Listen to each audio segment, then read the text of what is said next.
Tonight we descend beneath one of the busiest waterways on Earth toward a landscape that no living person has ever seen. In December 2010, archaeologist Jeffrey Rose presented evidence suggesting that the Persian Gulf once contained a vast habitable plain. His study, published in Current Anthropology and supported by research at the University of Birmingham, called this vanished region the Gulf Oasis. Geological reconstructions had already shown that the basin stood exposed during periods of lower global sea level. Rose asked a quieter and more unsettling question: what if people had lived there? So, before you get comfortable, take a moment to like the video and subscribe, but only if you genuinely enjoy what I do here. You may also share your location and local time in the comments. It is always comforting to know where these stories find you, whether mornings surround your room or midnight rests beyond your window. Now settle gently and allow the modern coastline to fade from sight. You stand above warm blue water, watching faint sunlight tremble across its surface. Tankers move slowly through the distance, carrying fuel between ports whose lights glow against the evening haze. Beneath them lies mud, shell, sand, and the accumulated silence of thousands of years. Remove the water in your mind, the familiar gulf disappears, and the horizon lowers into an immense plain. Islands become hills, shallow banks become ridges, while deep channels reveal the paths of ancient rivers. The coast retreats eastward, until the open ocean lies beyond a narrow passage near the distant mountains. The sea is absent. Around 20,000 years ago, enormous quantities of water remained locked inside continental ice sheets. Global sea level stood more than 100 meters below its present position. The Persian Gulf basin, naturally shallow across much of its floor, became exposed land rather than open water. Geological records confirm that a broad valley occupied this space during the coldest part of the last glacial period. Waters from the north crossed the basin through a combined river system before reaching the ocean near the Strait of Hormuz. This was not a small sandbar or temporary beach. It was a landscape extending across an area comparable to a modern nation. You feel dry grass brushing against your ankles as a weak wind travels eastward. Dust gathers in shallow hollows, carrying the mineral scent of distant stone somewhere beyond the reeds. Water moves with a low and patient sound. The plain is not uniformly green. No forgotten paradise spreads endlessly beneath a gentle sun. Some regions are barren, crusted with salt, and exposed to harsh seasonal winds. Other places gather fresh water beside channels, springs, marshes, and temporary lakes. This unevenness matters. Human beings rarely require an entire landscape to remain fertile. They need reliable pockets where water, animals, edible plants, and shelter meet within walking distance. One dependable spring can transform a difficult region into a place worth remembering. Your eyes follow it, a river bending between low banks. Tamarisk shrubs cling near the damp soil, while birds rise from a patch of reeds. Gazelle may cross open ground at dawn, cautious and quick beneath a pale sky. Fish gather in deeper pools where the current slows. People could move through such a world without leaving monuments behind. Their shelters might consist of wood, hides, brush, and reeds. Their fires would darken the soil briefly, then vanish beneath new layers of silt. Nothing here requires palaces. The phrase lost civilization often encourages the imagination to become slightly overexcited. Soon there are golden towers, mysterious engines, and citizens who apparently spend all day arranging enormous stones. The evidence suggests something quieter and perhaps more human. The inhabitants of this plain, should their presence be confirmed, may have lived in small communities. They could have travelled seasonally, returning to familiar water sources as animals and plants change through the year. Some groups may have remained longer beside stable wetlands. Their knowledge would not appear spectacular to modern eyes, They would understand where fresh water collected after dry months. They would recognize useful stone, safe crossings, animal tracks, and changes in wind. They would know which plants nourished and which plants quietly ruined an otherwise pleasant evening. Such knowledge is civilization in its earliest sense. It is shared memory carried between generations, shaped by observation, failure, and survival. No written record is needed for a landscape to become filled with names. You imagine those names spoken beside a fading fear.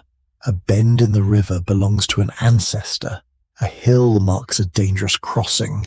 A spring is remembered through a story about an animal, a child, or an unusually stubborn elder. Every path carries meaning.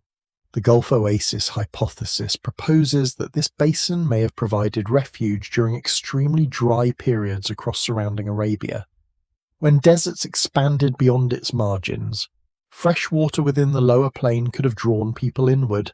The basin may therefore have served as shelter, corridor, meeting ground, or all three at different times. Geoffrey Rose suggested that the exposed region could have supported human populations for an extraordinarily long span, yet the landscape never remained fixed. Rivers wandered, rainfall shifted, and shorelines advanced or retreated as distant ice sheets changed. You are not observing one lost country. You are watching many landscapes occupy the same space across countless generations. A marsh becomes grassland, a river abandons its channel, a spring strengthens, weakens, and finally disappears. Families adjust their movements accordingly. They do not know they inhabit a future seabed. They know only that certain seasons arrive late, certain animals become scarce, and certain paths remain dependable. The scholarly debate remains open because the strongest evidence is difficult to reach. Researchers broadly accept that the Gulf floor was exposed during low sea levels. They disagree about how many people lived there, how permanently they settled, and how important the basin became within wider human migrations. Some archaeologists view the oasis as a plausible refuge containing communities whose traces now rest underwater. Others prefer a cautious model involving scattered groups moving through several changing environments. Direct excavation beneath thick marine sediment remains limited, so certainty continues to hover just beyond reach. A curious fringe idea occasionally turns this plain into the location of every famous lost land imaginable. It has been called a hidden paradise, an eastern Atlantis, and even the original garden described in ancient tradition. These labels are tempting, though archaeological evidence supports none of them as literal identifications. Still, their popularity reveals something important. Human beings find drowned landscapes deeply unsettling. A ruined city can be visited, photographed, and placed safely inside a museum guide. A vanished plain beneath dark water offers no such comfort. It remains unseen. You cannot walk its riverbanks or collect stone fragments from its campsites. You cannot stand where a family once watched smoke rise beneath the evening sky. The water keeps every possibility suspended between evidence and imagination. Yet absence is not emptiness. The modern sea hides a genuine geological landscape, shaped by rivers across thousands of years. That plain existed whether it carried large populations, scattered travellers, or only brief seasonal camps. For a moment, you hear the faint crackle of dry reeds. Cool mud presses beneath bare feet near the water. A child watches birds settle while an older figure studies clouds gathering above the northern horizon. They possess no word for disappearance. The plain appears ancient, dependable, and wider than any journey they have taken. Mountains rise far away, blue beneath dust, while the river continues toward an ocean they may never see. Above them, stars emerge slowly. You remain beside that ancient channel as darkness settles across the exposed basin. The air cools, insects gather near the reeds, and small fires begin glowing along distant banks. Each flame suggests a household, a conversation, and a memory now beyond recovery. Perhaps this was never a kingdom. Perhaps no single people claimed the entire plain. It may have been something more elusive, formed from separate communities linked by water, movement, marriage, and shared survival. The modern Gulf rolls quietly above their possible paths. Ships cross where animals once drank. Fishing boats drift above buried channels, while moonlight rests upon water-covering hills, wetlands, and forgotten ground. Beneath that calm surface, the first shape of the mystery waits. It is not yet a city, a monument, or a name carved into stone. It is simply a missing world, large enough for generations to have entered, lived, and disappeared. Your gaze moves downward through the water, where sunlight weakens and colour slowly drains from the world. The blue surface gives way to suspended silt, pale sand, and long shadows shaped by ancient ground. What appears flat from above is not flat at all. The seabed rises in steps. Marine surveys reveal broad terraces running beneath the Persian Gulf, marking former shorelines created during pauses in rising sea level. Each terrace records a moment when water stood still long enough to shape beaches, banks, and shallow coastal shelves. These features are not guesses drawn from imagination. They are physical scars left by retreating and advancing seas. Researchers from the University of Birmingham and several British marine institutes have examined these drowned landforms through geological mapping. Their reconstructions show that the Gulf filled gradually, rather than disappearing beneath one sudden wave. Water entered from the southeast, spreading across lower ground and following the contours of the basin. You drift above a submerged slope where an ancient beach may once have curved toward open land. Shell fragments rest inside compacted layers, mixed with fine sediment carried by tides long ago. Beneath them lies older soil, formed when wind and rain touched the ground directly. That buried soil matters greatly. Soil develops solely through contact with air, plants, animals, and seasonal moisture. Finding it beneath marine deposits proves that dry land once occupied the same place. In some areas, these buried surfaces preserve traces of roots and freshwater conditions. You imagine standing on one such shoreline while the sea rests many kilometers away. The air tastes faintly of salt, though no waves appear on the western horizon. A river spreads into narrow channels nearby, leaving damp mud where birds search for food. The shape of the coast changes constantly. Sandbars form, vanish, and form again. Shallow lagoons appear behind ridges, while small islands rise where higher ground resists the waters. People living near these margins would understand every change. They would notice new pools, unstable banks, and channels that deepen during certain seasons. Their survival depends upon reading land that never remains entirely still. Modern coastlines encourage a comfortable illusion of permanence. Harbours, roads, and towers suggest that the boundary between land and water has always occupied its present position. The drowned terraces quietly correct that assumption. Records from seabed surveys confirm several ancient drainage systems beneath the Gulf. Some channels extend far beyond modern river mouths, continuing across ground now covered by seawater. Their winding forms resemble river valleys on land, complete with branches and broad lower courses. A major system once carried water from the north toward the open ocean. Other channels descended from Arabia and the Iranian highlands, joining wetlands across the exposed basin. During wetter periods, these rivers could have supported vegetation along their banks. The evidence does not reveal continuous abundance. Some channels flowed only during seasonal rains, while others weakened during long dry intervals. Yet even temporary watercourses can guide animals and people across difficult terrain. You feel the ground harden beneath the sudden cracks spread across shallow mud, and insects gather near the last pools. Farther east, a green line marks the river, narrow but reliable against the surrounding brown. This is where movement becomes visible. Human groups often follow water because water creates natural roads through unfamiliar country. Rivers guide travellers, concentrate food, and connect distant ecological zones. A channel across the Gulf Basin could therefore serve as both refuge and passage. Scientists at the University of Oxford have studied how changing climates influenced human movement across Arabia. Their work supports the broader understanding that populations expanded during wetter phases and contracted toward dependable water during dry phases.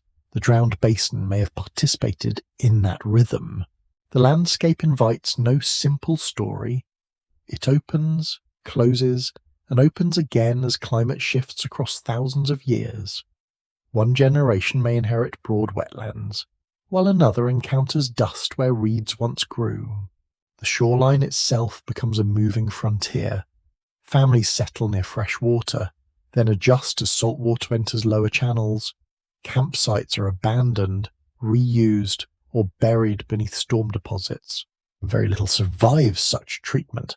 Wood decays, reeds collapse, bone breaks down in changing water conditions, stone tools remain longer, but even they may be scattered by currents or hidden beneath meters of sediment. This explains why the vanished coast offers more geological evidence than archaeological evidence. The landforms can be mapped across enormous distances, while human traces may occupy only a few square meters.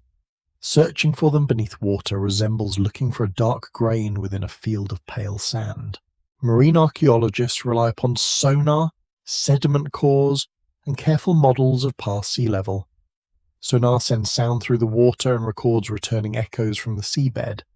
The resulting images reveal slopes, channels, ridges, and unusual shapes hidden from ordinary sight. A sediment core tells a slower story. A hollow tube enters the seabed and removes a narrow column of layered material. Marine mud appears near the top, while older sands, soils, or freshwater deposits may rest below. Each layer belongs to another environment. Together, they form a vertical history of transformation. A core may reveal pollen from plants that no longer grow in the region. It may contain microscopic organisms associated with fresh water rather than salt water.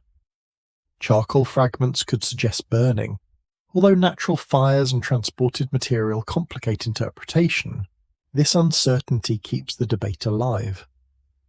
Some scholars argue that submerged terraces identify promising zones where repeated human settlement was likely.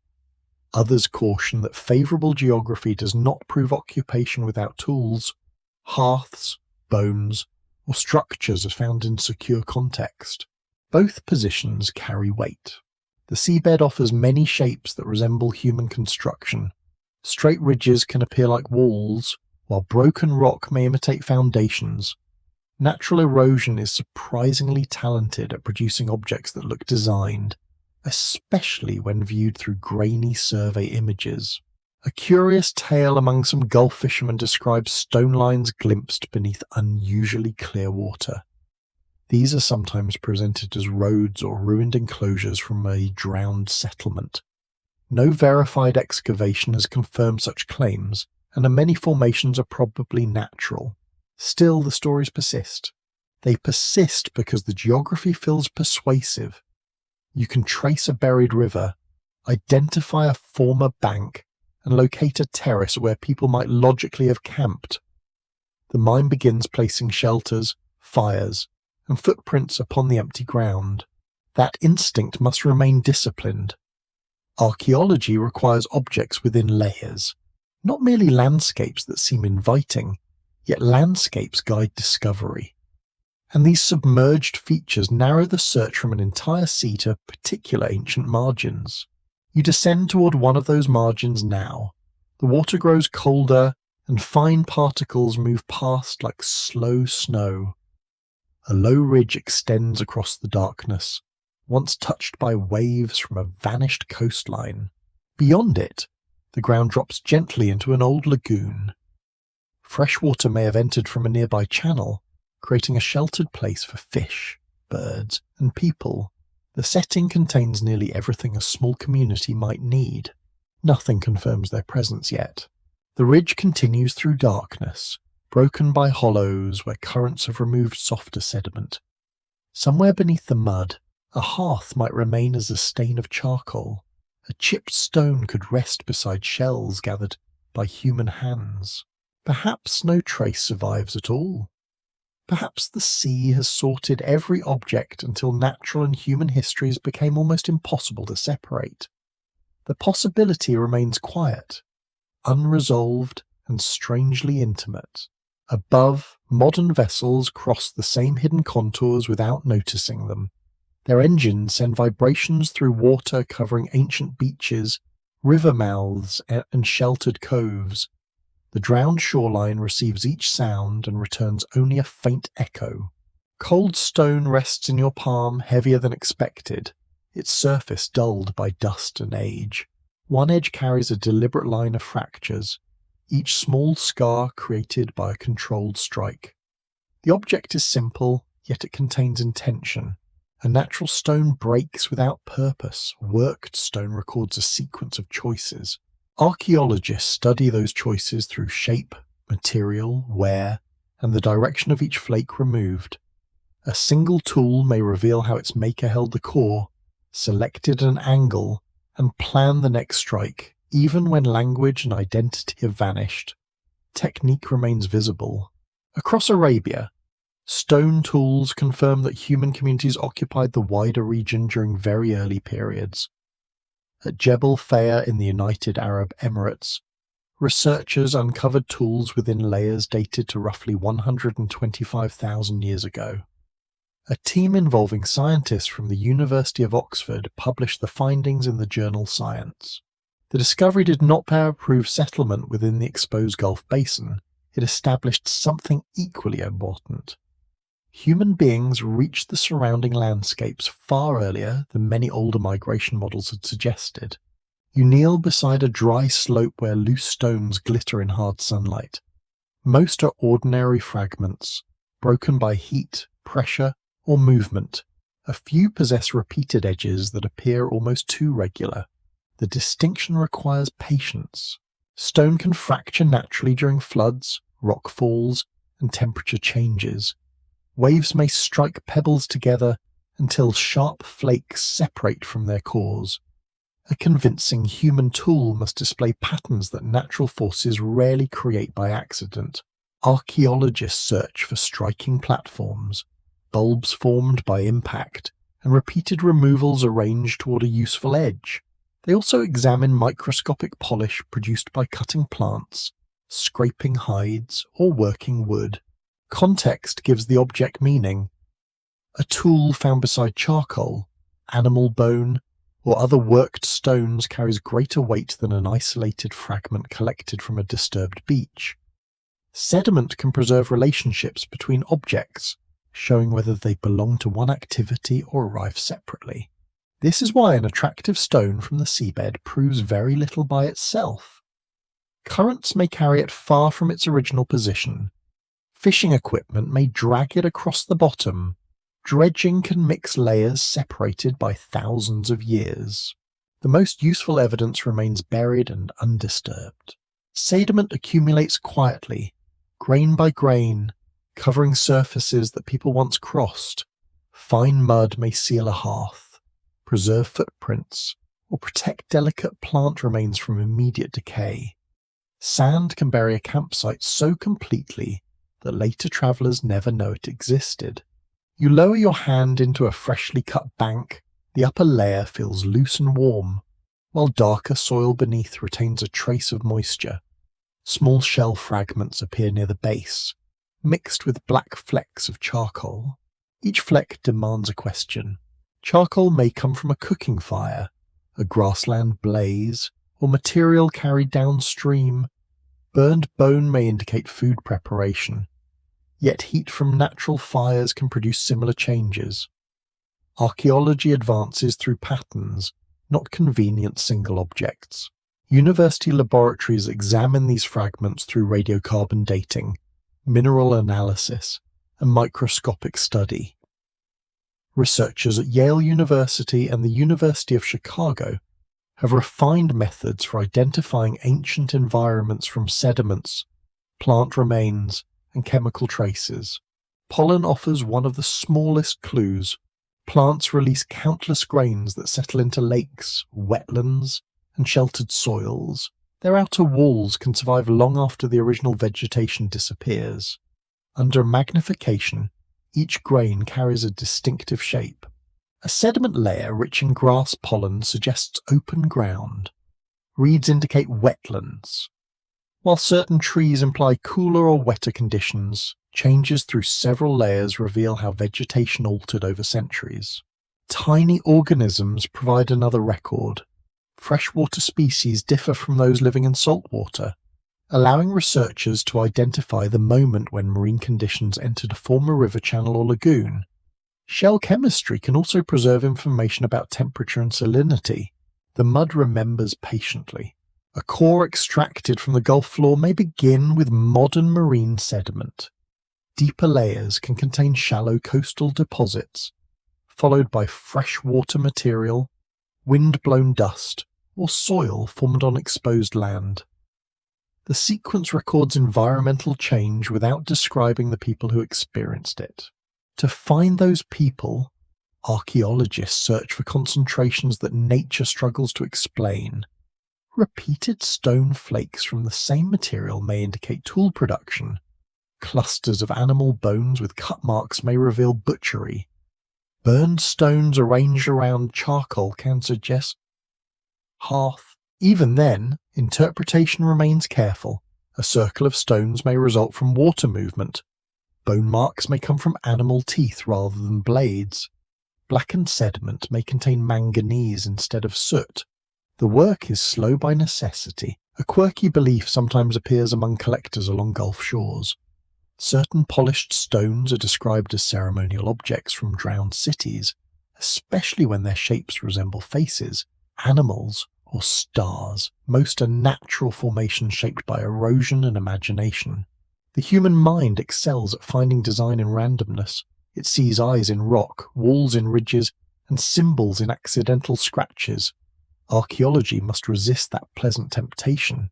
Yet trained observation also begins with noticing unusual patterns. Many genuine discoveries were first recognized because someone paused beside an object others ignored. The challenge lies in testing wonder rather than suppressing it. Your fingers trace the edge of the stone again. The fractures appear consistent, but the surface has been rolled smooth by water. Without its original layer, certainty remains distant. This problem shadows every discussion of a submerged population. The basin may contain thousands of sites, yet many could be deeply buried beneath river deposits and marine mud. Others may have been damaged as waves crossed the landscape during flooding. Rising water does not cover land gently in every place. Waves attack exposed slopes, storms remove sediment, and tidal channels cut through older surfaces. A campsite near a river mouth might be scattered before complete burial protects it. Some locations would survive better. Sheltered depressions, caves near former margins, and rapidly buried wetlands could preserve intact material. These places attract particular scholarly interest because they offer the best chance of finding objects within secure layers. The debate centers upon probability.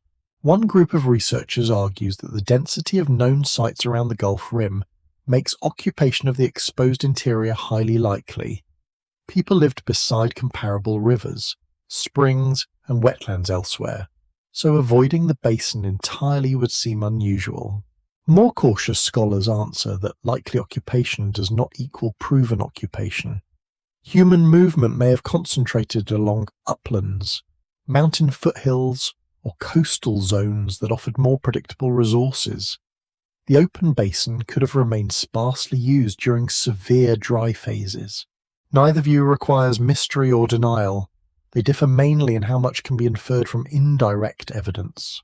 The scientific journals Nature and Science have published numerous studies showing that Arabia experienced alternating wet and dry periods. Lakes formed during favourable intervals. Grasslands expanded, and human groups moved into regions that later became desert. Such findings make the Gulf Basin easier to imagine as the inhabited ground. They do not reveal settlement size, language, social structure, or continuity. Those details require objects found together, carefully dated and securely recorded. You place the stone upon the earth and look across the empty plain. Somewhere beneath the distant haze, another fragment may lie beside ash, bone, and shell. Together, they could form a clear human moment. One object whispers.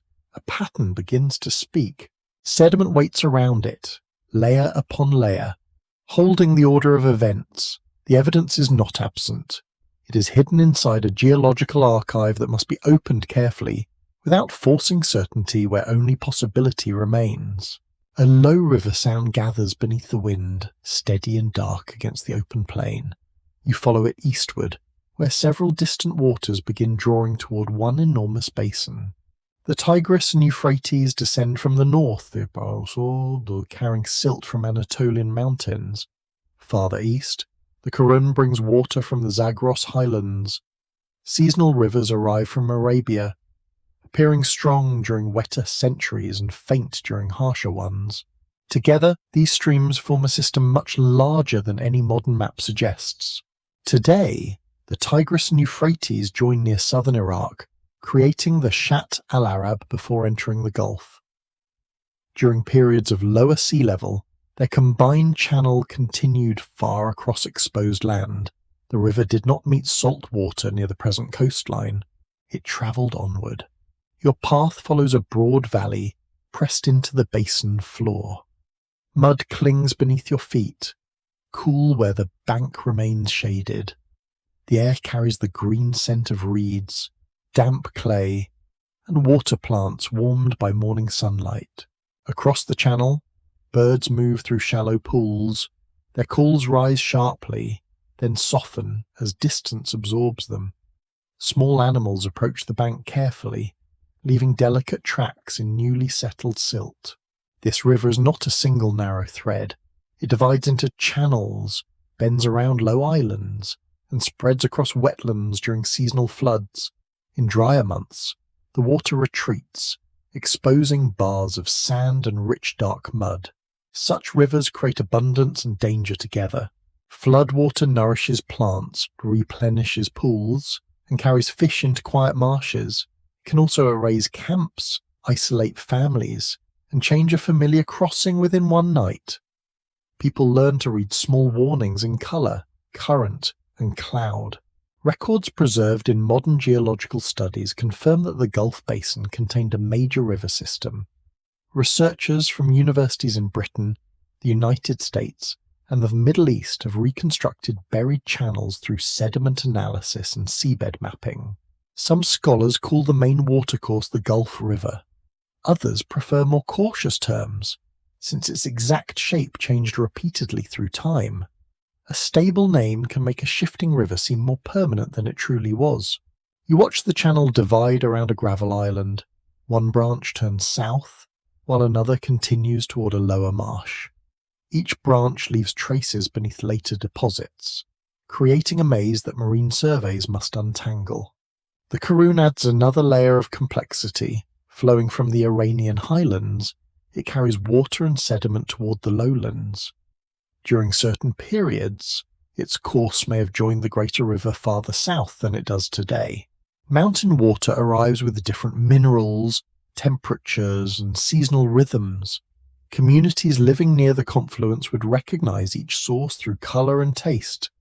They might know which current carries fish, driftwood, or sudden danger. The rivers from Arabia behave differently. Many flow only during rare rains, racing through dry valleys toward the basin. One of the most important ancient drainage routes follows the region associated with Wadi al-Batin. Researchers have linked this broad channel with older river activity across northern Arabia. Satellite imagery reveals buried courses beneath sand, some extending far beyond the waterless valleys visible today. A council decree cannot prove such rivers existed, but geology can. Rounded stones, layered gravels, and carved channels show that strong water once crossed places now dominated by desert. Your hand touches a smooth pebble carried from distant high ground. Its edges have softened through repeated movement, perhaps over centuries. The stone has travelled farther than many people ever would. Rivers harvest themselves create more than water. They transport wood, plants, animals, minerals, and news. A group living upstream may exchange stone with another community near the marshes. Travellers can follow their banks without knowing every distant destination. The river becomes a road without paving. Its curves guide movement, while its floods mark time.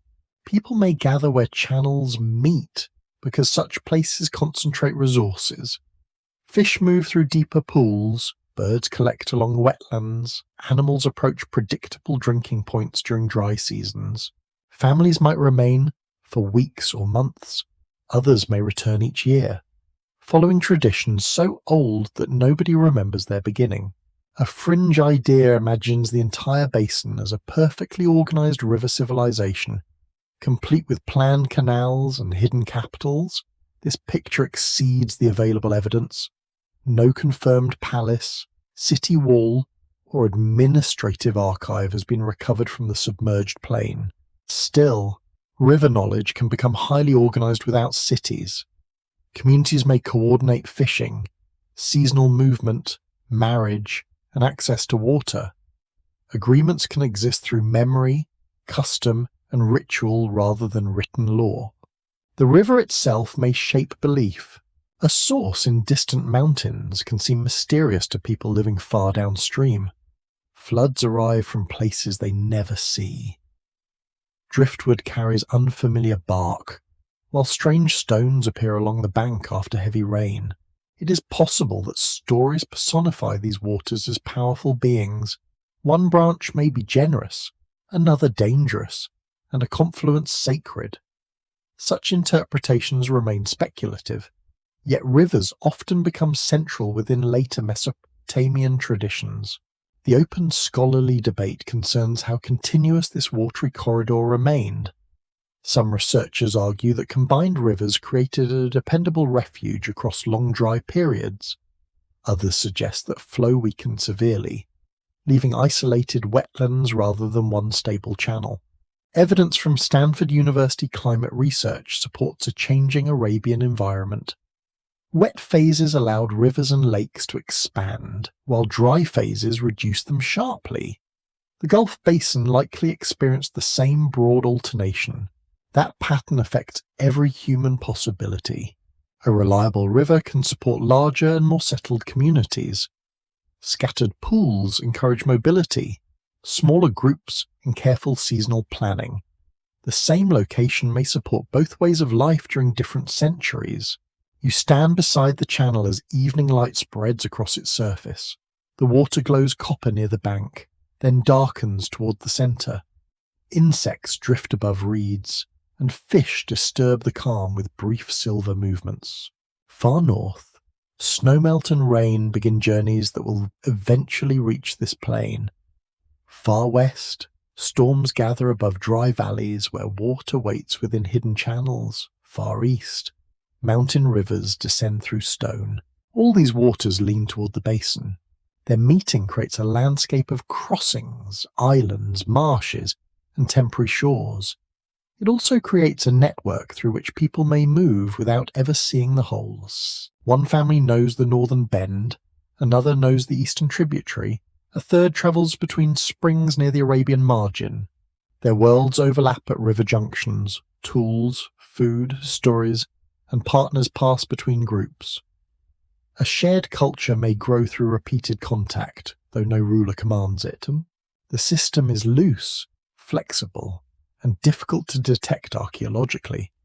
It leaves no central throne room, only similar practices appearing across distant settlements.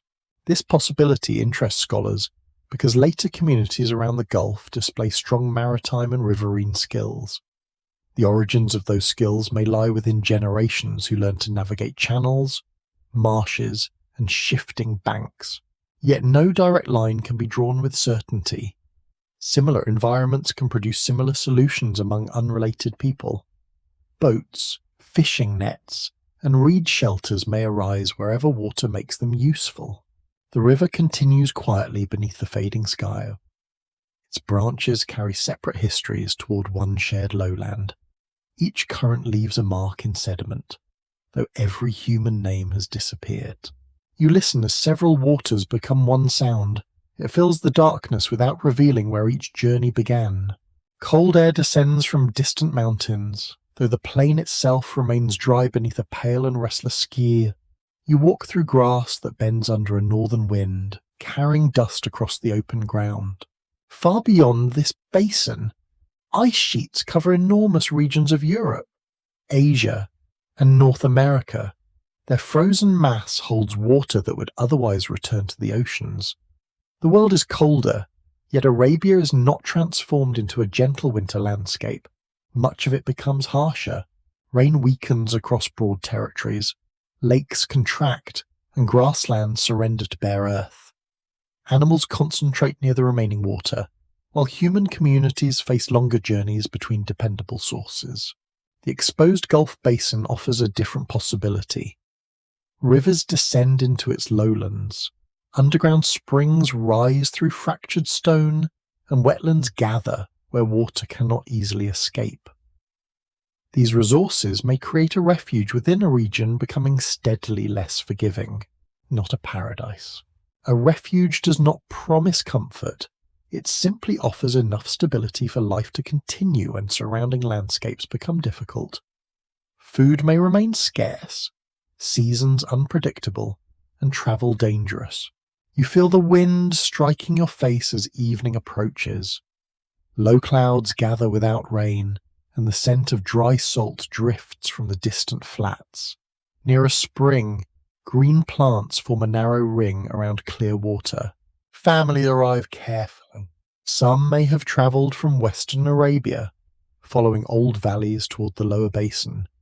Others approach from the mountains of Iran, descending through passes used by animals and hunters.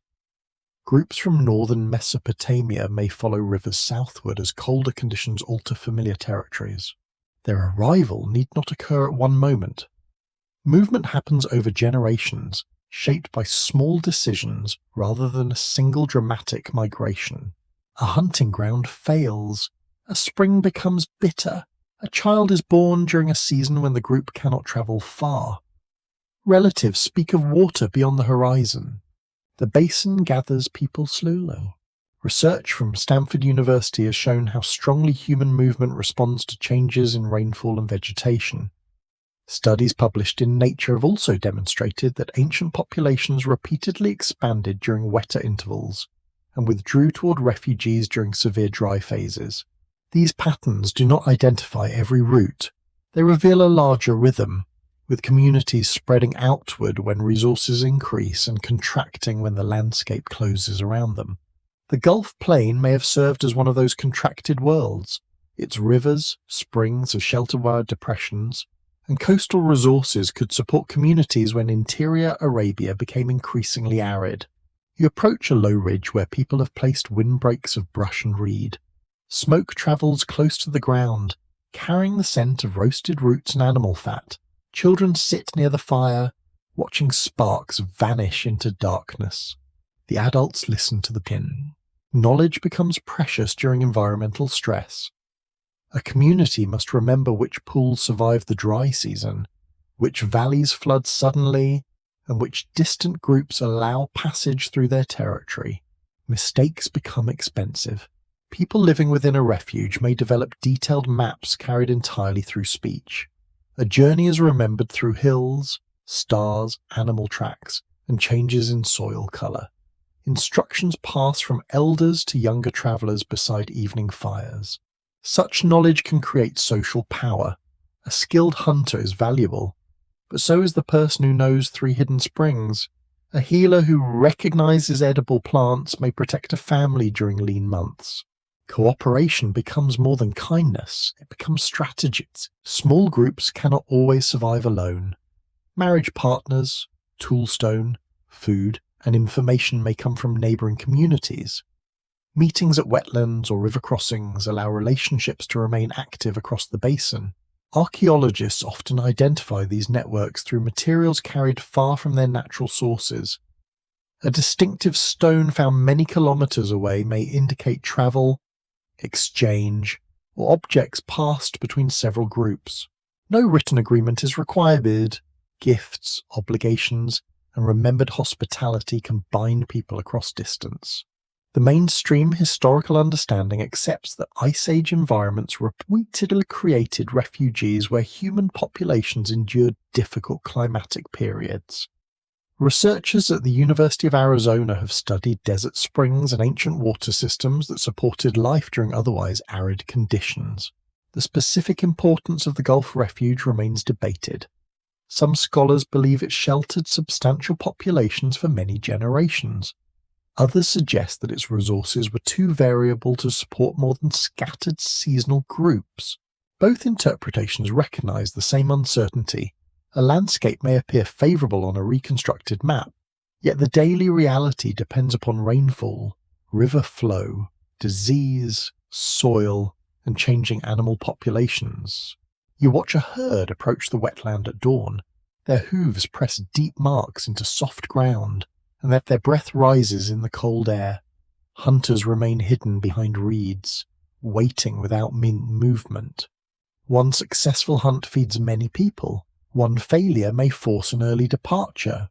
Fish, shellfish, birds, seeds, roots, and small animals widen the available diet. A varied environment can protect communities when one food source declines. Wetlands often provide this kind of resilience.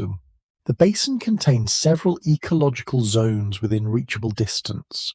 Riverbanks offer reeds and freshwater species. Open grassland attracts grazing animals. Rocky margins provide shelter and stone suitable for tools. This diversity may explain why people remain during difficult centuries. They can shift their attention without abandoning the entire region. A curious fringe theory suggests that Ice Age refugees within the Gulf developed an advanced hidden society, protected from the outside world by surrounding deserts. According to this idea, isolation allowed unusual knowledge to flourish before the sea destroyed every trace. The image is appealing, but evidence does not support secret machines or forgotten empires. Isolation usually creates vulnerability as often as invention.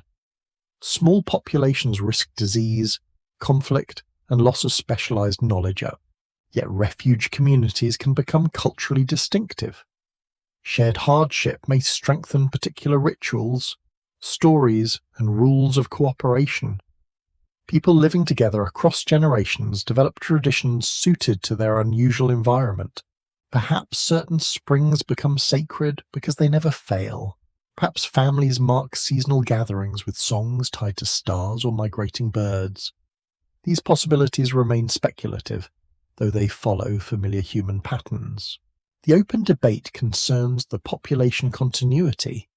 Did communities remain within the basin through the coldest and driest centuries, or did they enter only during brief favourable intervals? Some climate models suggest persistent freshwater zones near river channels and springs. Other reconstructions indicate periods of severe dryness that may have fragmented the habitat into isolated pockets. Fragmentation changes everything. Groups separated by dry ground may lose regular contact, dialects shift, customs diverge, and old alliances weaken. When wetter conditions return, communities may meet again as relatives who have become partly unfamiliar. You hear voices across the wetland, carried clearly through the evening air. Another camp has arrived on the opposite bank. Smoke rises from their shelter, and figures move between reeds. Neither group approaches immediately. Caution protects food and children, but complete isolation carries its own danger. A meeting may bring conflict, marriage, trade, or valuable news about distant water. Human survival often rests within that uneasy balance. Strangers represent risk, yet they also offer possibilities no small group can provide alone. The refuge becomes a social landscape as much as a physical one. Springs are meeting places, river crossings become boundaries, sheltered hills serve as landmarks known across generations. Every useful place gathers stories. The cold centuries continue, pressing communities toward dependable water. Outside the basin, dunes advance across abandoned ground. Inside it, life persists in narrow bands of green, linked by pathways known only through memory. You stand beneath a clear night sky while frost touches the lowest grass. Fires glow beside several distant wetlands, separated by darkness but held within the same enclosed world. Each light marks endurance. The people beside those fires do not know they are survivors of a climatic age. They know only that water remains here. Animals still return, and the land beyond grows increasingly silent. Perhaps the basin protects them. Perhaps it merely delays another journey. For now, the springs continue rising through stone. The rivers still carry mountain water toward the east. Families sleep beside reeds while the cold wind passes over the plain. Within a harsh world, this lowland holds. The ground feels firm beneath your feet, yet water moves silently below it. Beneath gravel, clay, and fractured limestone, ancient rain remains stored inside darkness. Some of that water fell during wetter centuries, when storms reached farther across Arabia. It seeped through porous rock, descending into natural chambers and hidden channels. Years later, perhaps centuries later, pressure returned it gently toward the surface as a spring appears where the land opens. Clear water gathers between pale stones, cold enough to numb your fingers. Green herbs crowd the edges, releasing a sharp scent when crushed beneath sandals. Dragonflies hover above the pool, their wings catching brief flashes of sunlight. Nothing about the spring seems grand, as it contains no towering waterfall, no roaring river, and no convenient sign explaining its geological importance. Yet a dependable pool can determine where families rest, gather, and eventually remain. Groundwater changes the meaning of an arid landscape. Rainfall may fail for several seasons, while water stored underground continues moving slowly through rock. Springs therefore offer stability when rivers weaken and shallow pools disappear. Geologists describe these underground stores as aquifers, layers of rock or sediment capable of holding and transmitting water. Limestone can become especially important because slightly acidic rain enlarges cracks over long periods. The result is a hidden network. Water enters through distant hills, travels beneath plains, and emerges where pressure or geology forces it upward. A spring may therefore depend upon rainfall occurring far beyond the visible horizon. Researchers from the University of Oxford and the University of Bristol have studied ancient water systems across Arabia. Their work shows that groundwater and paleo lakes shaped where people and animals could survive during changing climates. The Gulf basin likely contained several kinds of freshwater source. Some springs rose steadily from deep aquifers, others appeared only when seasonal rainfall raised the water table. Shallow lakes gathered in depressions where clay prevented rapid drainage. Marshes formed near river channels, while wet meadows spread around springs during favourable years. You walk toward one such lake at dawn. Mist rests above its surface, thin and silver beneath the first light. Frogs call from the reeds, and water birds move through the shallows with slow and careful steps. The surrounding ground carries many tracks. Hoof marks overlap with bird prints, while narrow human footprints approach from several directions. A lake draws life inward. Hunters know animals must eventually visit. Gatherers find edible seeds, roots, reeds, and eggs near the margins. Children collect shellfish from warm shallows while adults repair tools in the shade. The lake also provides mud for sealing baskets, lining hearths, and shaping simple containers. Reeds can become mats, screens, cords, roofing, and light frames for shelters. A wetland is therefore more than a source of drinking water. It offers materials, food, protection, and a familiar centre around which daily routines can form. Seasonal lakes demand careful memory. A family arriving too late may find cracked mud where water once shimmered. Another group may know a deeper pool hidden behind a low ridge. Such knowledge becomes guarded, exchanged, and sometimes inherited through marriage. People do not need written maps when generations repeat the same journeys. A grandmother describes the colour of a hill, the position of stars, and the taste of nearby soil. The root survives inside language. A council decree proves nothing here, because no council record has survived. Sediment provides the stronger testimony. Layers of freshwater shells, pollen, and mineral deposits reveal where lakes persisted across different periods. Researchers can identify ancient shorelines through bands of sediment left at former water levels. They also examine chemical signatures preserved inside shells and carbonate crusts. These traces show whether water remained fresh, became salty, or disappeared entirely. Fresh water does not guarantee permanent settlement. A spring may be reliable yet too small for many families. A lake may attract disease, insects, predators, or competing groups. Resources create opportunity and pressure together. You feel soft mud pulling at your ankles near the shore. Mosquitoes gather in the warm air, offering their customary welcome to anyone foolish enough to stand still. Even paradise would probably contain mosquitoes. The inhabitants learn where smoke drives them away and where evening breezes provide relief. They choose sleeping places slightly above the wet ground, close enough for water but distant from sudden flooding.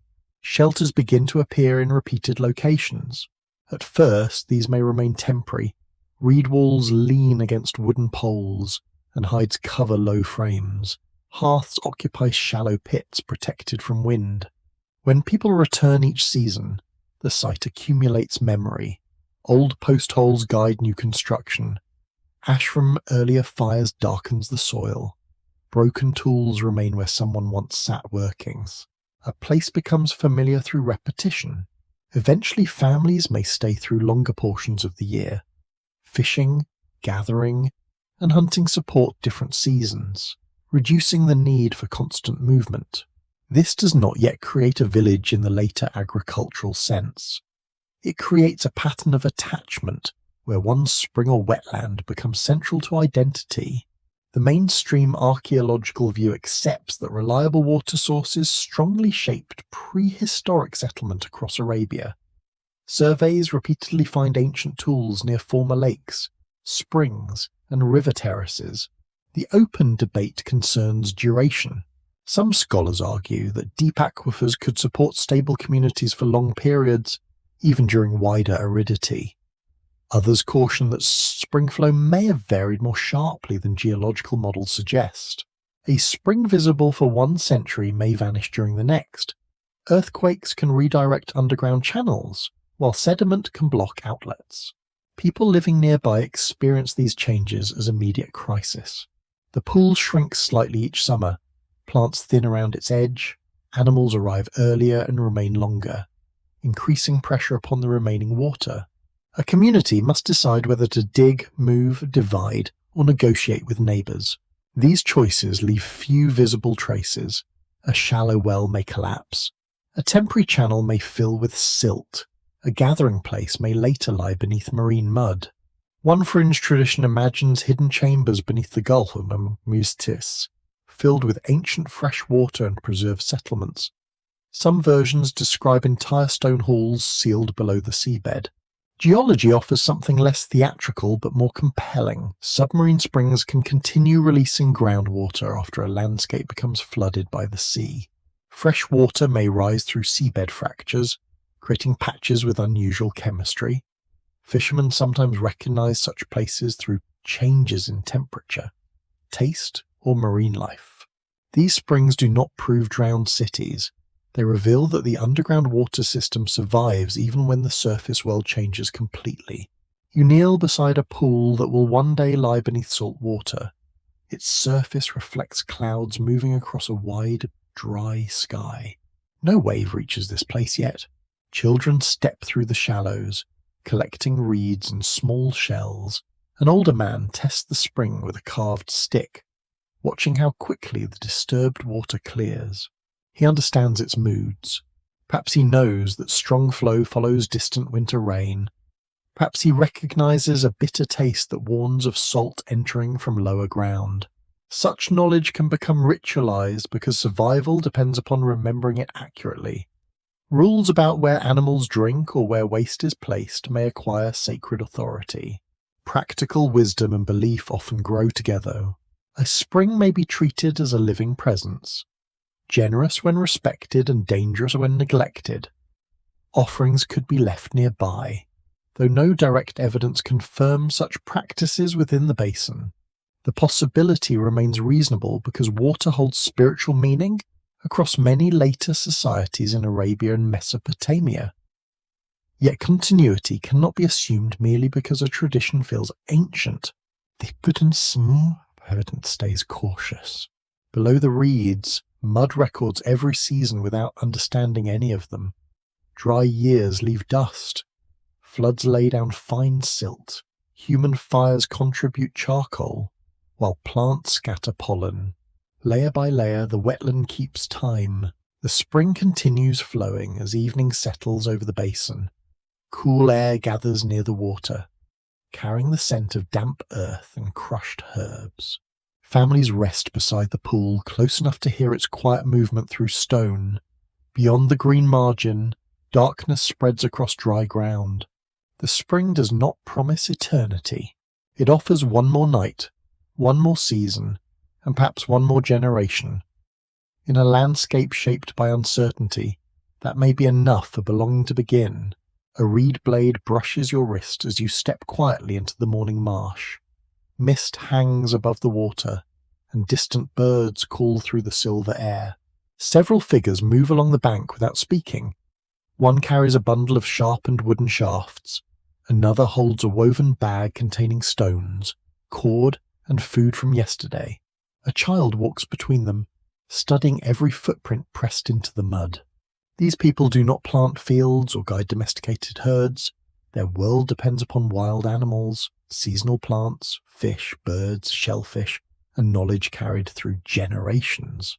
They are often called hunter-gatherers, though the phrase can sound deceptively simple.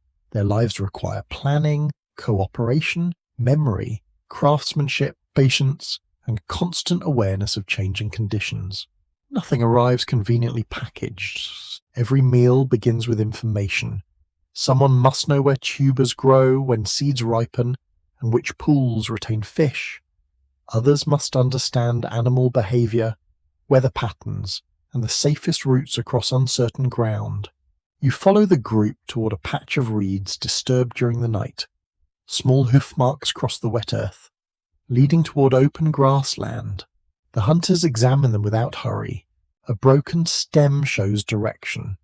Moisture inside a print suggests how recently the animal passed. Droppings reveal diet, health, and perhaps the distance travelled since feeding. No written lesson explains these signs. Children learn by watching, listening, failing, and trying again. The youngest members gather insects, imitate birds, and practice throwing sticks at harmless targets. Their games prepare the body for adult tasks while teaching the landscape through movement. An older woman pauses beside several low plants. She loosens the soil with a pointed digging stick, then removes pale roots hidden beneath the surface. The roots appear unimpressive. Their value lies beneath appearances. Some must be soaked, crushed, or roasted before they become safe and nourishing. Others can be eaten immediately, though only during a brief part of the year. Plant knowledge may provide more dependable food than hunting. Archaeological stories once placed male hunters at the centre of nearly every prehistoric scene, usually with heroic expressions and excellent posture. Modern research offers a broader picture. Gathering, trapping, fishing, scavenging, and small animal hunting often contribute heavily to survival. Tasks may vary by age, ability, season, and circumstance rather than following one rigid division. A skilled grandmother can hold knowledge more valuable than physical strength. She remembers drought years, hidden foods, dangerous plants, and distant families connected through marriage. Her memory is a living archive. Excavations at Buhais. Rock shelter in the United Arab Emirates have confirmed human occupation during the closing stages of the Ice Age. Researchers found stone industries showing that hunter-gatherers occupied southeastern Arabia during periods once considered nearly empty. The evidence suggests changing connections between communities rather than one isolated population. Tool-making traditions varied across time, hinting that groups moved, met, separated, and developed regional identities. You sit near a temporary camp as midday heat presses against the shelters. Their frames consist of light branches covered with reeds, mats, hides, or bundled grass. Everything can be repaired. A heavy house would become a burden when resources shift. Portable materials allow families to move without abandoning months of labour. This mobility is not aimless wandering. Journeys follow familiar circuits shaped by seasons, water, animals, and social obligations. One wetland becomes useful when birds arrive. Another place offers seeds several weeks later. A rocky slope provides suitable stone when tool supplies begin running low. People may return to the same campsite for generations. Each visit renews paths, relationships, and stories tied to that location. The camp contains few possessions by modern standards, yet each object has been selected because it justifies its weight. A stone core can produce several cutting edges. Sinew becomes binding, hide becomes shelter, and a pierced shell may carry personal meaning. Clothing must also serve several purposes. A skin protects against wind, shades an infant, covers sleeping ground, and carries gathered plants. Resourcefulness shapes beauty rather than excluding it. Someone smooths red mineral pigment against a flat stone. Another person drills a tiny shell, perhaps intending to suspend it from a cord. Such ornaments do not feed the body, they communicate identity, affection, age, belonging, or memory. A shell carried far inland may preserve the story of a journey. A bead given during marriage may connect families living near separate waterways. Archaeologists sometimes find ornaments where ordinary tools have vanished. Their presence shows that mobile communities invested effort in symbolism, even when movement limited material possessions. Human beings rarely live by calories alone. The group shares food as afternoon shadows lengthen. Meat from a small animal is divided, while gathered roots roast beneath warm ash. Sharing reduces individual risk. A successful hunter cannot rely upon success every day, and a skilled gatherer may sometimes return empty-handed. Food passed between households creates obligations and trust. Generosity can strengthen alliances, although it may also reveal status, rivalry, and quiet resentment. Gentle communities still contain complicated people. Conflict may begin over access to a rich fishing pool, an insult, a marriage arrangement, or a broken promise. Small populations cannot escape tension merely because later historians find their lives charming. They require methods of repair. An elder may mediate disagreement. One family may leave temporarily, allowing anger to cool. Gifts, public apologies, humour, or ritual could restore cooperation. Direct evidence for these practices remains almost impossible to recover. Social life survives poorly when words disappear and shelters decay. Researchers therefore debate how organised these communities became, though some scholars imagine small, persistent and flexible bands changing membership frequently. Others propose larger seasonal gatherings with established territories, leaders, and complex exchange networks. The evidence permits several arrangements. Stone from distant sources can reveal contact, yet it does not explain whether people travelled personally or exchanged objects through intermediaries. Similar tools may indicate shared ancestry, practical imitation, or groups responding independently to comparable needs. Even a campsite size can mislead. Several brief visits may create the appearance of one large gathering. A quirky possibility concerns dogs. Rock art and later archaeological evidence suggests dogs assisted hunters in Arabia during prehistoric times. Some scholars believe trained dogs may have helped track, surround, or exhaust prey before herding economies developed. The idea remains debated because early dog bones are scarce and difficult to distinguish from wild relatives. Images may also belong to periods much later than the first hunters of the basin. Still, you can imagine a watchful animal beside the fire. It hears movement beyond the reeds and raises its head while everyone else remains still. The partnership begins quietly. Night settles over the camp and tools are repaired beside glowing embers. A stone point passes from experienced hands to younger fingers. The teacher demonstrates pressure, angle, and restraint. One careless strike can destroy valuable material gathered many days away. Stories accompany the lesson. Some explain animals, weather, or landmarks.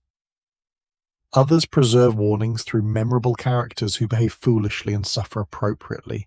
Gentle sarcasm may be ancient too. Through such evenings, practical knowledge becomes culture. People learn not only how to survive, but how their community believes survival should be conducted. They inherit rules about sharing, marriage, mourning, strangers, and respectful behaviour near significant places. The group may leave little behind when it moves. Ash scatters, post holes collapse, and footprints vanish beneath fresh sediment. A broken stone flake remains near the cold hearth. Several fish bones rest in darker soil, while a pierced shell slips into the mud. These fragments appear almost silent, yet they belong to people who laughed, argued, taught children, cared for injuries, and recognized hundreds of places by name. Their world contains no fields and no permanent streets. It still possesses order, memory, and belonging. You listen as the camp grows quiet beneath the stars, reeds whisper along the water, and a dog-like shape settles near the fading fire. By morning, the shelters may be empty. The people move with the season, leaving only a faint dark stain where human life briefly gathered. Low walls emerge from the morning haze, their outlines softened by the wind-blown sand and years of careful rebuilding. You approach slowly, expecting another temporary camp beside the water. Instead, roofs remain standing.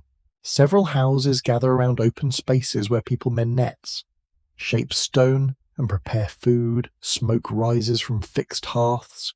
Storage pits rest beneath packed floors, while discarded shells form pale mounds near the settlement edge. This place feels different. Across the Arabian shores of the Persian Gulf, archaeologists have identified settlements dating to roughly the 6th millennium before the Common Era. They appear with houses, pottery, fishing equipment, imported materials, and evidence of sustained coastal life. Their arrival once seemed remarkably sudden.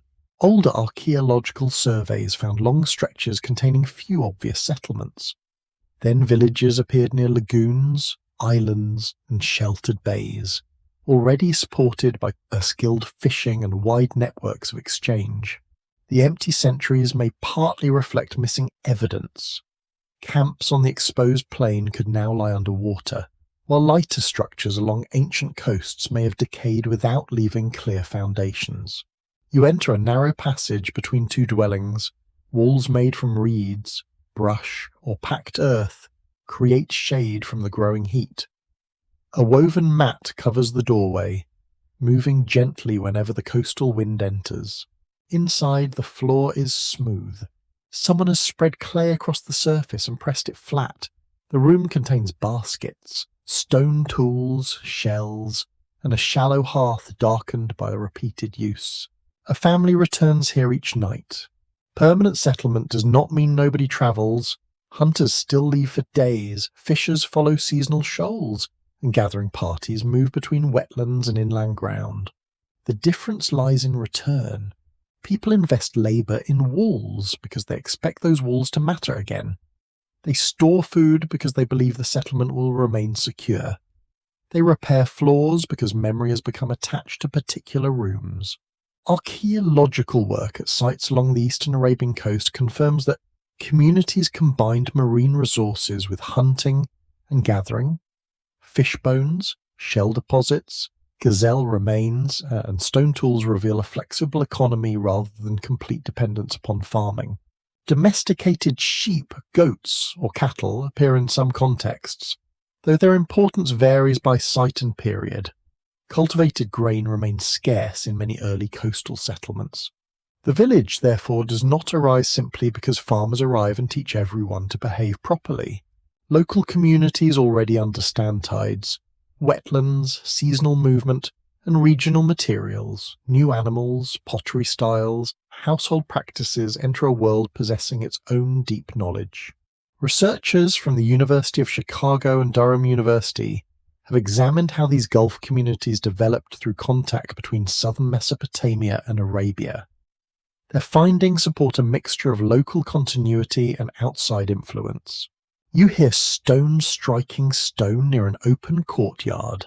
A craftsperson shapes a small cutting tool from dark flint, holding the core close to one knee. Nearby, another worker drills holes through shell. The shells become beads, pendants, or fasteners.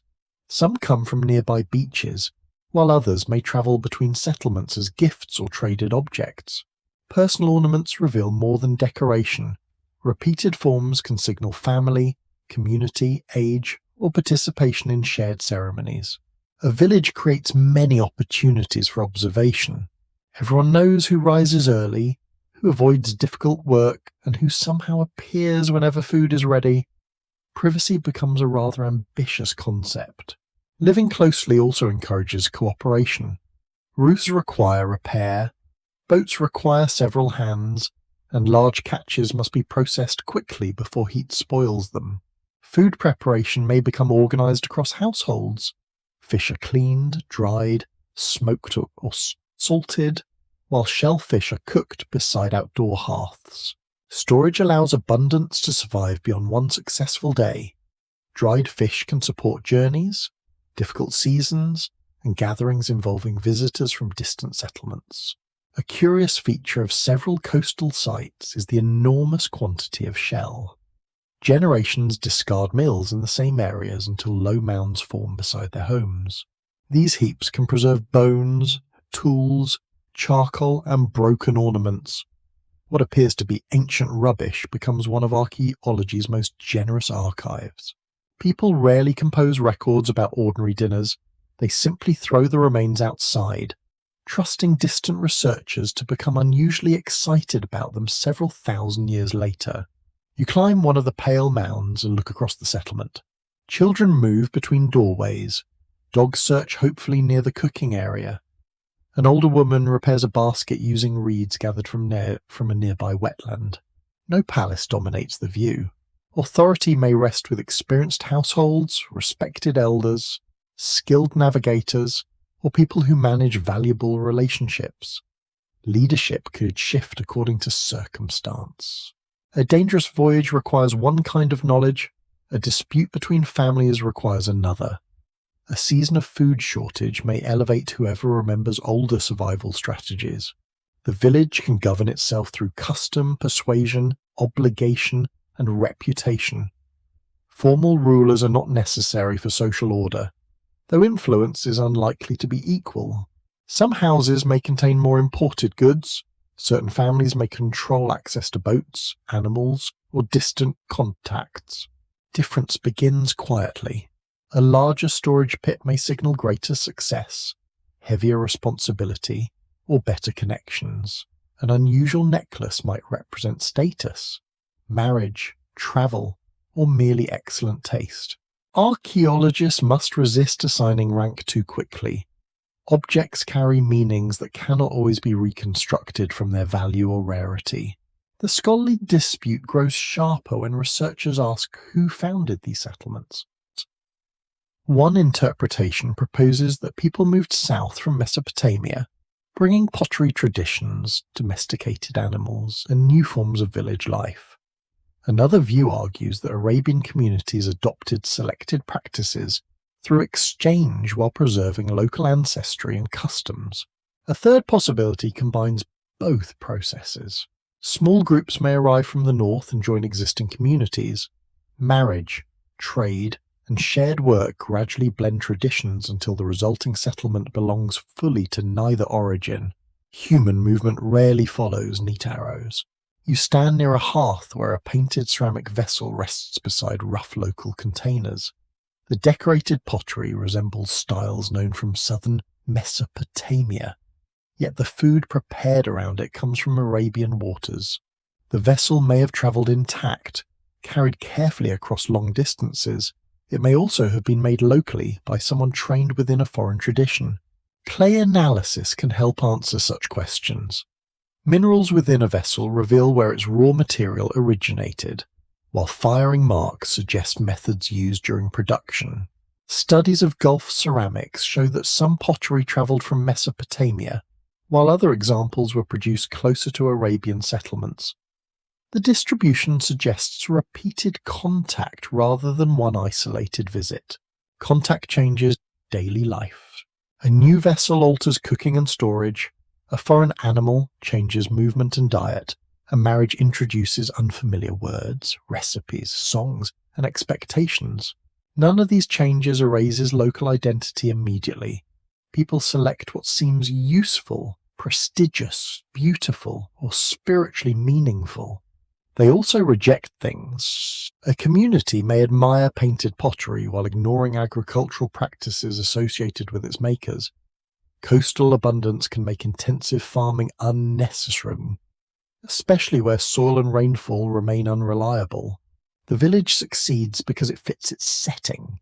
Houses stand near sheltered water rather than broad fields. Boats and nets matter as much as herds. Seasonal fishing shapes the calendar, while shell, stone, and animal products connect households with distant partners. You hear voices gathering near the settlement centre as evening approaches. Visitors have arrived carrying unfamiliar baskets and several carefully wrapped vessels. Children stare openly. Adults exchange greetings, news, and cautious assessments. Hospitality is offered, though everyone notices what the guests bring and what they may expect in return. Such meetings create the social threads joining mattered settlements. Pottery styles spread through these encounters, but so do stories, techniques, and marriage alliances. The village becomes part of a wider cultural world without losing its local character. Its sudden appearance on the archaeological map may therefore be misleading. The skills supporting it could have developed across generations in places no longer visible. Fishing knowledge does not emerge overnight. Neither does boat handling, wetland navigation, or the ability to organise several households around shared resources. The settlement seems abrupt because preservation is selective. Water hides one landscape, wind scatters another. Archaeology receives only the places fortunate enough to survive. You watch lamps begin glowing inside the houses. Their light passes through woven walls and settles upon the packed ground outside. This is not yet a city. It is something quieter and perhaps more important. People have begun building a lasting social world beside the changing water, carrying old mobility into new forms of belonging. Painted clay catches the afternoon light, its dark lines curving across a pale green surface. You hold the vessel carefully, feeling the slight unevenness left by human fingers. The pattern belongs to a tradition archaeologist called Ubaid. Its name comes from Tel al-Ubaid in southern Iraq, where excavations reveal distinctive pottery and architecture from the 6th and 5th millennia before the Common Era. Yet this vessel rests far from the Mesopotamian plain. Fragments carrying similar designs appear across islands and coastal settlements throughout the Persian Gulf. They have been discovered in Kuwait, Bahrain, Qatar, the United Arab Emirates, and eastern Saudi Arabia. Their presence reveals movement across water. The vessels are usually light in colour, often greenish or buff, with dark painted bands, triangles, loops, and simple geometric arrangements. Some are bowls, while others possess narrow necks suited to pouring or storage. They are not luxurious by royal standards. No gold covers their surfaces, and no inscription announces an important owner. Their significance lies in distance. Clay analysis shows that many examples found along Arabian shores were made from materials associated with southern Mesopotamia. They travelled outward from settlements near the lower Tigris and Euphrates, passing through waterways and coastal routes. A pot cannot swim. Someone must wrap it, load it, protect it from waves, and carry it toward communities beyond the visible horizon. The journey demands knowledge of currents, wind, landing places, and freshwater supplies. You stand beside a narrow vessel drawn onto wet sand. Its frame consists of bundled reeds shaped into a long, rising hull. Dark bitumen covers vulnerable seams, keeping water from entering between the fibres. Several people push it toward the shallows. The craft sits low once loaded. baskets, pottery, woven goods, food, and stone tools occupied the centre, while passengers balance carefully along the sides. No metal compass guides them. The sailors read the coast, sun, stars, wind, and colour of the water. Birds reveal nearby land, changes in waves born of shallow banks or hidden reefs. The Persian Gulf may appear enclosed and manageable on a modern map. At water level, its distances feel much larger. Land disappears beneath haze. Heat presses upon exposed skin, and reflected sunlight makes the horizon difficult to judge. A sudden wind can turn calm water into steep, confused waves. These travellers accept such dangers because movement brings rewards. Communities in southern Mesopotamia possess grain, pottery, woven textiles, and specialised crafts. Coastal groups control shell, fish, pearls, stone, animal products, and knowledge of maritime routes. Exchange does not require coins or markets. Gifts can travel between households, marriage partners, ritual gatherings, and trusted intermediaries. A painted bowl may carry grain on one voyage and a return filled with dried fish. Another vessel may be presented during a ceremony, valued less for its contents than for its foreign origin. Objects gather stories while moving. The mainstream archaeological record confirms that Ubaid pottery reached Gulf communities through sustained contact rather than one accidental journey. The fragments appear across numerous sites and several generations. At Haji Mohammed and other settlements in southern Mesopotamia, painted ceramics belong to established household traditions. Along Gulf shores, similar vessels entered communities with their own local tools, foods, and building practices. This does not resemble a simple conquest. No widespread layer of destruction announces invading armies. No chain of fortified colonies clearly divides rulers from conquered inhabitants. The expansion appears quieter. Travellers arrive, exchange goods, form relationships, and sometimes remain. Local families adopt certain objects while continuing familiar ways of living. A pot enters a household, a guest becomes a relative, a foreign pattern becomes ordinary. Culture spreads through kitchens and marriages as effectively as through commands. You enter a coastal dwelling where several vessels stand against a reed wall. One is finely painted, another roughly shaped from local material, and a third has been repaired with drilled holes and cord. The repaired bowl may be the most valued. Its owner has chosen patience over replacement. Perhaps it came from a distant relative, or perhaps imported pottery remains difficult to obtain. Broken pieces are not always discarded.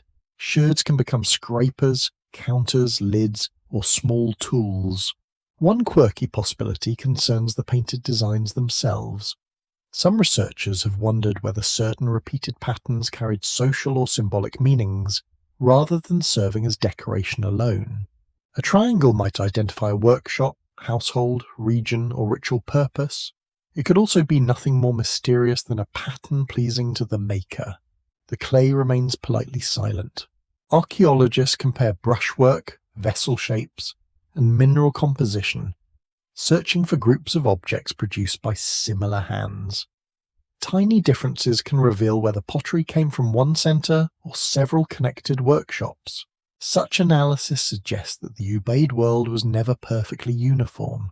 Styles changed from place to place, while distant communities selected only certain forms. The term expansion can therefore mislead. It may suggest a single population spreading outward under one authority. The evidence fits a more complicated process involving travel, exchange, imitation, migration, and local adaptation. Some scholars interpret Ubaid influence as evidence of Mesopotamian communities establishing coastal outposts. They argue that settlers moved southward, seeking valuable resources and strategic landing places. Others see Gulf societies as active partners who chose foreign goods and reshaped them within local traditions. A third view proposes mixed communities. Sailors may remain through one season, marry locally, and raise children familiar with both cultural worlds. Potters may teach new techniques without replacing established ones. The scholarly debate continues because pottery records contact more clearly than identity. A foreign bowl does not prove that a foreign family owned it. Trade goods travel farther than people. Imitation complicates matters further. A skilled local potter can reproduce an imported style using nearby clay, creating an object that looks foreign while belonging entirely to the coast. Laboratory testing helps separate imported vessels from local copies, yet many fragments remain too damaged for certainty. You watch a potter preparing clay beside a shallow pit. She removes stones, adds water, and kneads the mixture until it becomes smooth. Her hands know the material intimately. A visitor shows her a painted bowl brought from the north. She studies its thin walls, balanced shape, and dark geometric lines. Nothing forces her to copy it. She may admire the vessel while preferring local containers suited to fish oil, shellfish, or travel. She may borrow one pattern and ignore everything else. Cultural contact is selective. People adopt what serves practical needs, strengthens relationships, or carries desirable prestige. They resist practices that conflict with local conditions or established authority. Along the Gulf, Ubaid pottery often appears beside abundant marine remains. Fish bones and shell deposits show that coastal economies continued relying heavily upon the sea. The painted vessels did not transform fishers into Mesopotamian farmers. Instead, they entered a maritime world already capable of supporting regular travel. Their distribution demonstrates that coastal communities possessed routes linking numerous settlements across great distances. These routes may operate like chains. One boat travels from southern Mesopotamia to a settlement in Kuwait, goods pass onward to Bahrain, then continue toward Qatar or the coast of Oman. Not every traveller completes the entire journey. Knowledge and objects move through many hands. The network grows without a capital. Shared pottery styles create visible connections, yet each community retains its own shoreline, resources, and social memory. You stand on an island beach as a dark shape approaches across the evening water. People gather near the landing place, watching the vessel rise and fall beyond the shallows. The visitors bring baskets, pottery, and news. They describe water conditions, distant marriages, missing travellers, and settlements where unfamiliar goods have appeared. Their arrival connects this small shore with places no one present may ever visit. The boat touches sand. Hands reach forward to steady it, while painted vessels pass carefully from one world into another. The sea has not separated these communities. It has become the space between them. Dark bitumen softens beside the fire, releasing a heavy scent of smoke, salt, and warm earth. You watch several builders stir the shining material with wooden paddles, testing its thickness before carrying it toward the shore. A boat waits beside the water. Its body begins with reeds gathered from marshes and tied into long, compressed bundles. Craftspeople bend these bundles upward at both ends, forming a narrow vessel capable of passing through shallow channels. Smaller reeds fill the spaces between larger ones. Rope tightens the frame, while wooden pieces strengthen areas that must bear weight. Then the bitumen is applied. The black coating seals gaps where water might enter. It also protects the reeds from repeated soaking, slowing decay during journeys through brackish lagoons and open coastal water. Archaeologists have found ancient bitumen fragments bearing clear impressions of reeds and cords. At the coastal site known as H3 in Kuwait, such pieces survive beside evidence of early maritime activity. Their surfaces preserve vanished construction. A reed bundle disappeared thousands of years ago, yet its pattern remains pressed into hardened bitumen. The mark resembles a shadow left by something soft, practical, and completely lost.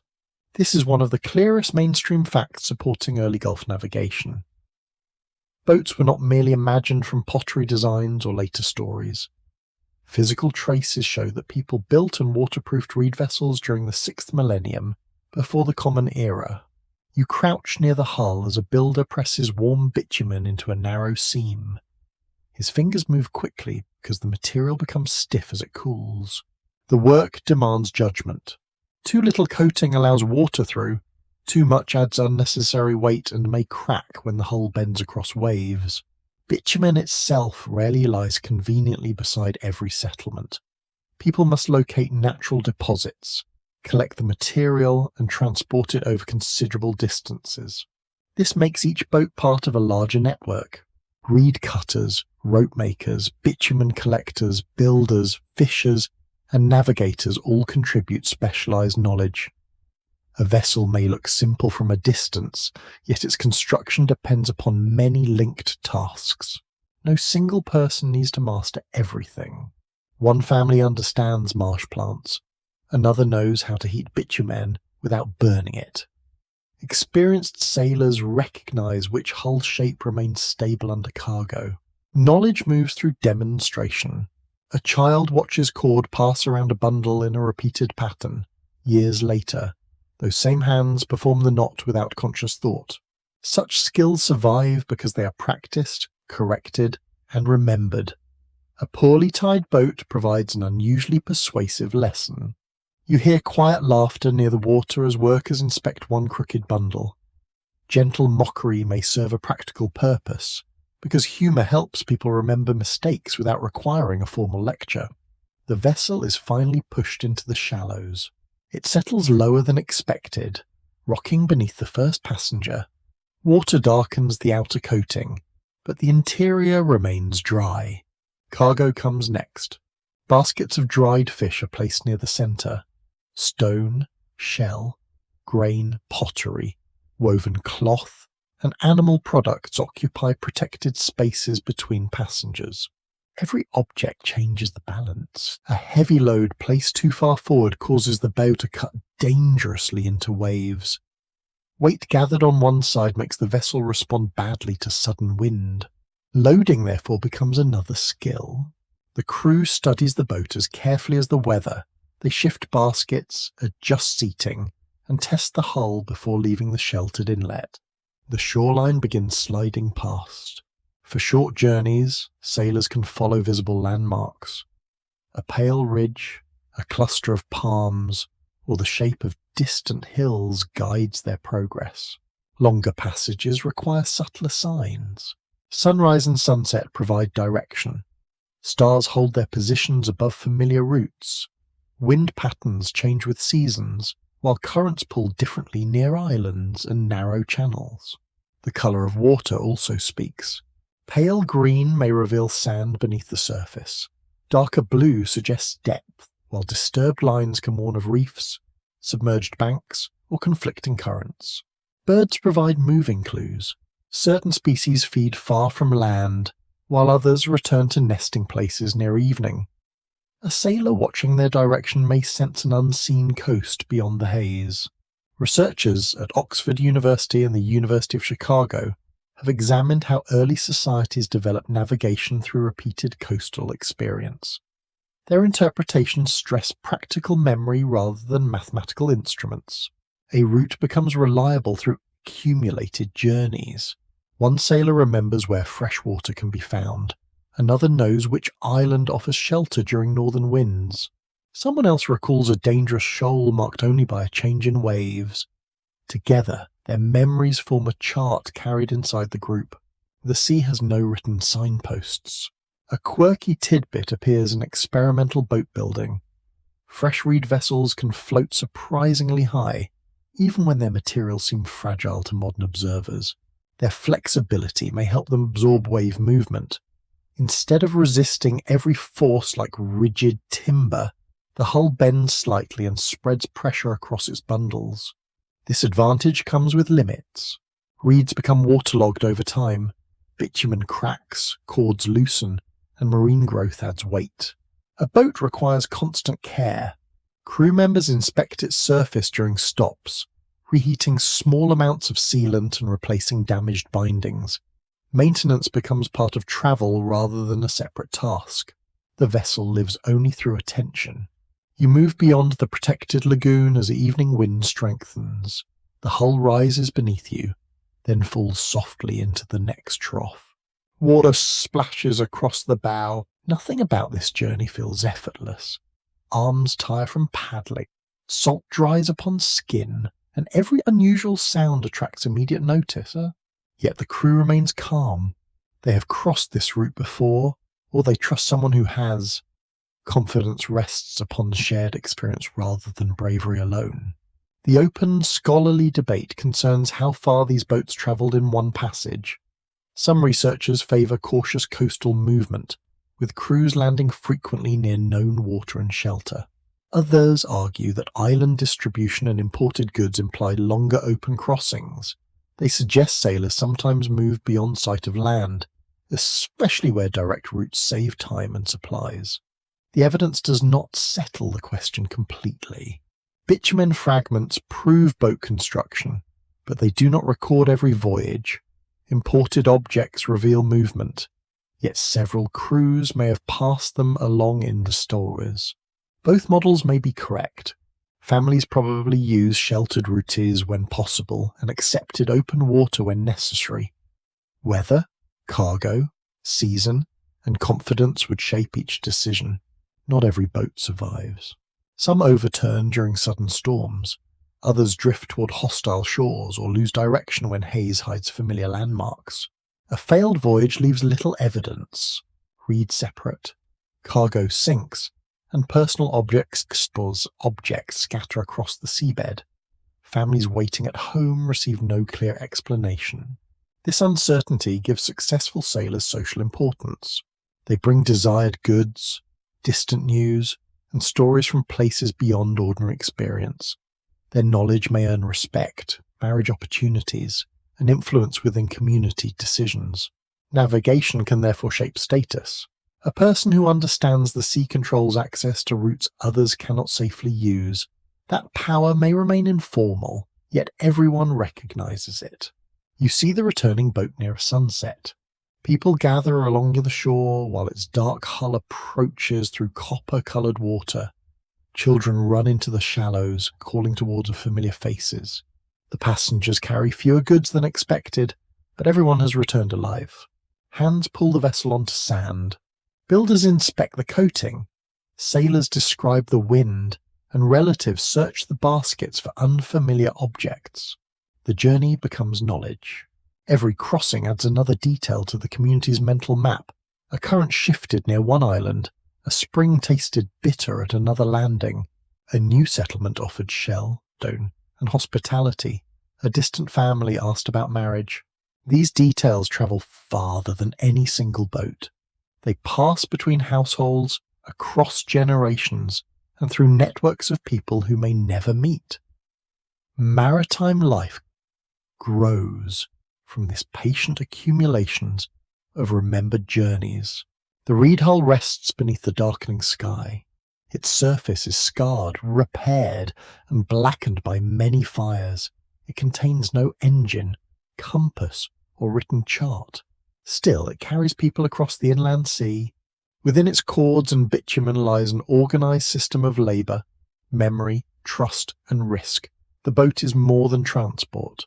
It is a moving piece of society. A thin line of water lies across the eastern horizon, bright beneath the morning sun. You have seen it there for years, though it seems slightly closer each season. No wall of water rises. The sea advances through ordinary days, entering low channels, filling hollows, and turning familiar ground into shining flats. A path used during childhood becomes muddy, then tidal, then impossible to cross. The change feels slow enough to ignore. One generation remembers dry grass where fish now move. Another remembers only reeds. Their children know the same place as a shallow bay. Across the world, melting ice returns enormous volumes of water to the oceans. Sea level rises in uneven pulses as continental ice sheets weaken and coastlines adjust. Geological reconstruction show that the Persian Gulf basin flooded gradually over several thousand years. Water entered through the Strait of Hormuz and spread northwestward across the lowest ground.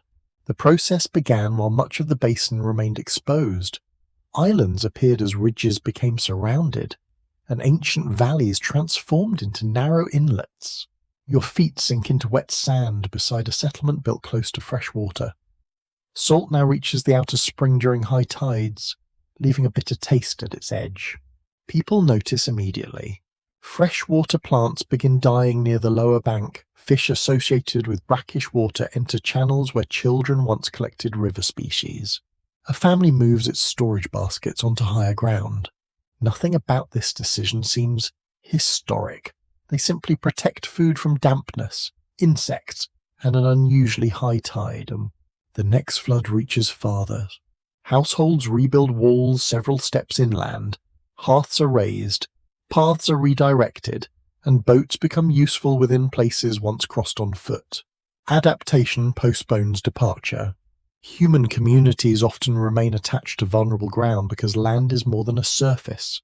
It contains graves, stories, useful trees, trusted neighbours, and roots learned since childhood. Leaving means surrendering knowledge. A new place may offer higher ground, yet its springs, winds, animals, and social boundaries remain unfamiliar. Another group may already claim the best water. People therefore endure inconvenience long before abandoning home. Researchers at the University of Birmingham have argued that the flooding of the Gulf Basin could have displaced communities towards surrounding coasts. Studies of early Holocene sea level published in Nature describe rapid episodes within a much longer rise. The water does not move at one constant pace. Some centuries bring little visible change. Others bring faster advances caused by melting ice and regional shifts in land levels. A shoreline may remain stable through several lifetimes, encouraging permanent houses and deeper attachment. Then a new phase of flooding transforms that confidence into uncertainty. You stand beside a marker stone placed near the old bank. Its base once rested far from the water. Now waves reach it during storms, washing away the soil around its lower edge.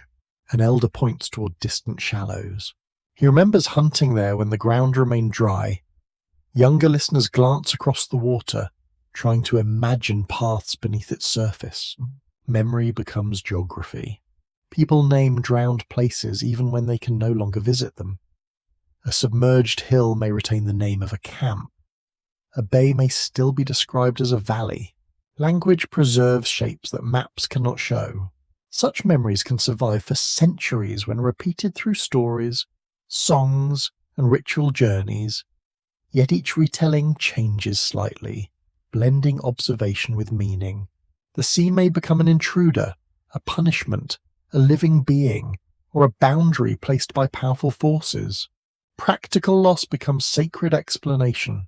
A curious fringe idea suggests that one overwhelming flood destroyed the entire Gulf civilization within a few days. This image resembles later flood traditions and appeals to the imagination. The geological evidence favours a more complicated picture. Storm surges and sudden local inundations certainly occurred. One violent event could destroy a settlement, scatter boats, and erase fields near a low shore. However, the basin as a whole filled through repeated advances, pauses, and local disasters rather than one universal wave. Slow change can be more disruptive than sudden destruction. A single disaster demands immediate escape. Gradual flooding forces families to decide repeatedly whether conditions have become intolerable. Every season offers hope. Perhaps the water will retreat. Perhaps the spring will recover. Perhaps a new barrier of reeds and earth will protect the houses. Work continues. People dig drainage channels, strengthen banks, and carry soil toward threatened floors. These efforts may succeed for years.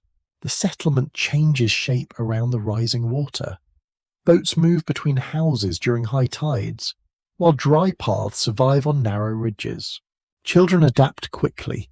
They learn to swim where grandparents once walked. They collect shellfish from walls abandoned by earlier households. What adults call loss, children may accept as normal. This difference creates tension inside families. Older people defend places filled with memory, while younger members favour higher ground and new opportunities. No archaeological layer records the entire argument. A rebuilt wall shows practical response. A cluster of abandoned houses suggests departure.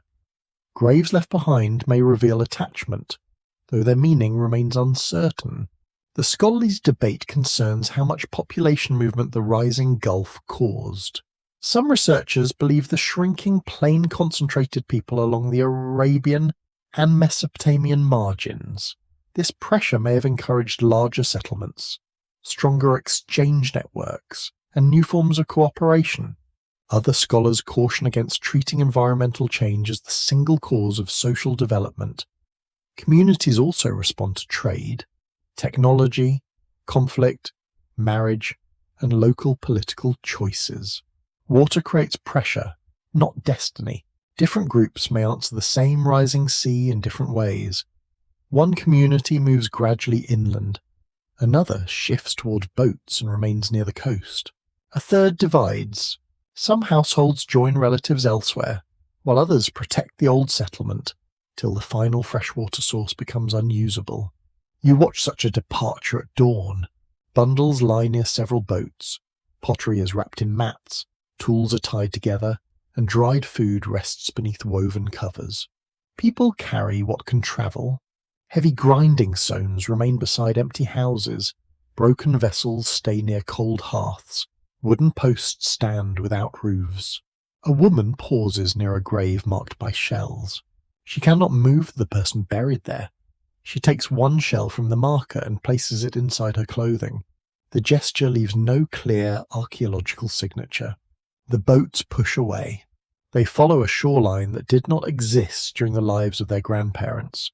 New islands break the horizon, each one formerly part of a continuous landscape. Travel becomes essential.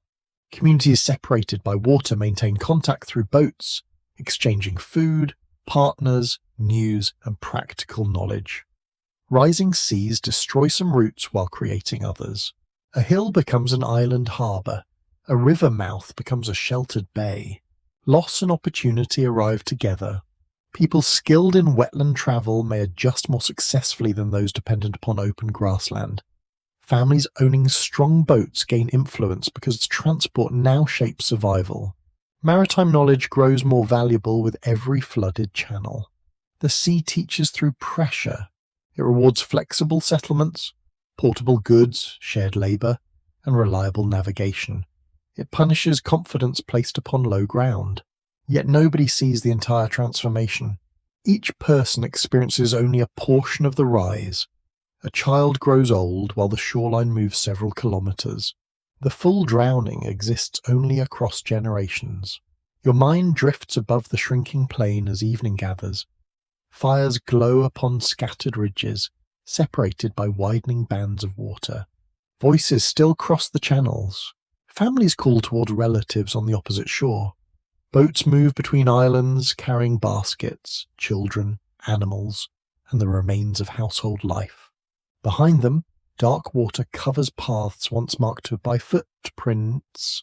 The sea advances quietly through moonlight.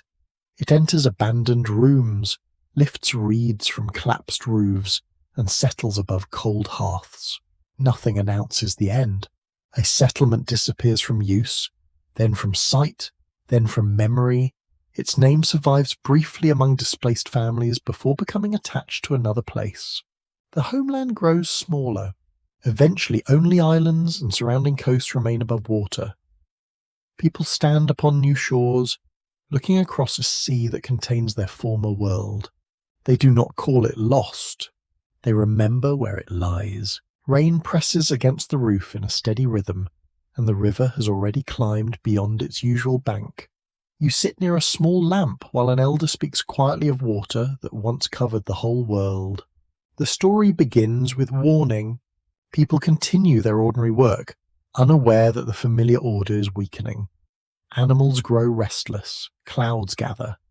A chosen survivor receives instructions to build a vessel, preserve life, and wait through the darkness. Then the waters rise.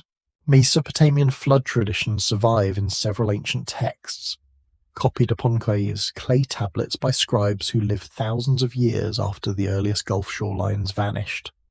The most famous appears within the Epic of Gilgamesh, where Napishtim describes a destructive flood and his escape aboard a great boat. Another account appears in the story of Atrahasis. A still earlier Sumerian version names a ruler called Zusudra, who survives divine destruction and receives an unusual reward. These stories differ in language, detail, and purpose. They do not preserve one identical script passed unchanged across time. Characters shift, divine motives change, and the shape of the vessel varies between traditions. Still, the central pattern remains. Water overwhelms settled life. A warning reaches one person. A boat carries survivors through disorder, and the world must begin again upon altered ground. You hear the words as they might sound in a dim household near the lower rivers. Children remain unusually still, while rain taps against reed walls and wind enters through narrow gaps. The storyteller does not discuss sea levels. He speaks of angry gods, broken boundaries, and a flood so vast that ordinary landmarks disappear. The language gives human meaning to forces that otherwise seem indifferent. Ancient communities did not separate natural history from sacred history as modern scholars often do. A river changing course could reveal divine displeasure. A successful harvest might prove correct ritual conduct. Disaster demanded explanation. Why did one village survive while another vanished? Why did the river abandon fields tended by several generations? Why did salt water enter places remembered as fresh? A story could hold these questions without resolving them. Clay tablets from Mesopotamia confirm that flood narratives belong to learned scribal traditions. Scholars at the University of Chicago and the University of Oxford have studied how these texts changed as they moved between languages, cities, and centuries. The British Museum preserves tablets containing portions of the Gilgamesh flood account. Their lines describe a world of storm, darkness, frightened gods, and a vessel carrying living things. The writing is literary, not geological. It reflects theology, kingship, mortality, and the fragile position of human beings beneath divine power. Yet literature can preserve distant memories inside transformed shapes. A remembered coastal loss may become a universal flood. Several local disasters may merge into one immense event. Generations compress time.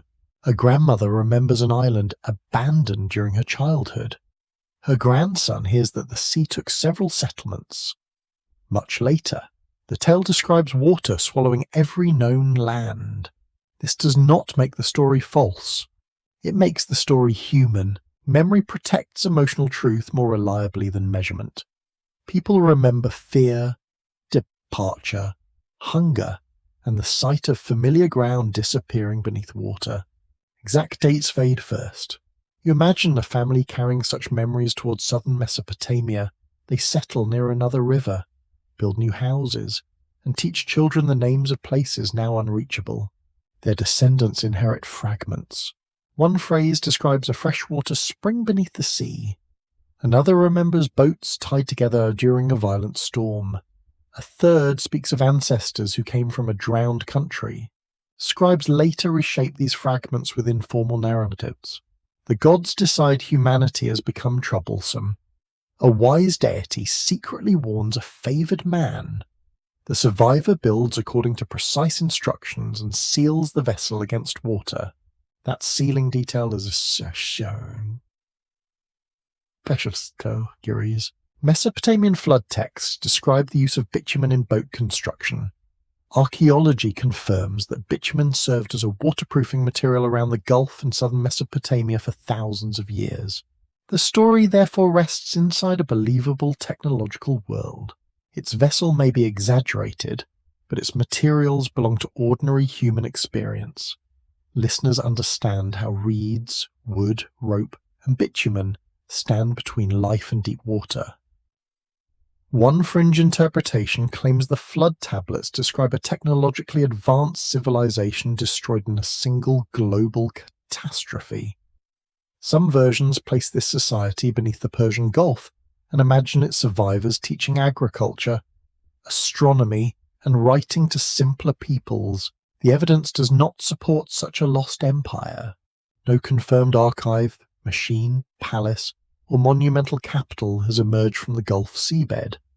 The earliest writing appears much later in Mesopotamia, through a gradual development visible across archaeological layers. Yet the fringe theory touches a quieter possibility. Displaced communities may carry useful knowledge.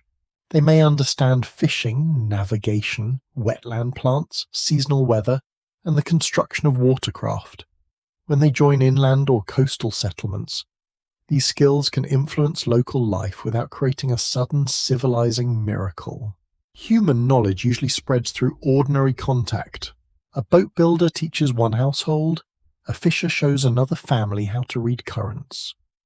A marriage joins two traditions that later appear to have always belonged together. No single heroic survivor is required. The open scholarly debate concerns whether Mesopotamian flood stories preserve memories of actual environmental events. Some researchers connect them primarily with destructive river floods along the Tigris and Euphrates. Excavations at several ancient cities have uncovered flood deposits, though these layers belong to different dates. This weakens the idea of one event covering all Mesopotamia simultaneously. Other scholars suggest the stories combine repeated river disasters with older memories of changing coastlines and rising seas. The Persian Gulf provides an attractive setting for such speculation because its flooding transformed an enormous inhabited landscape.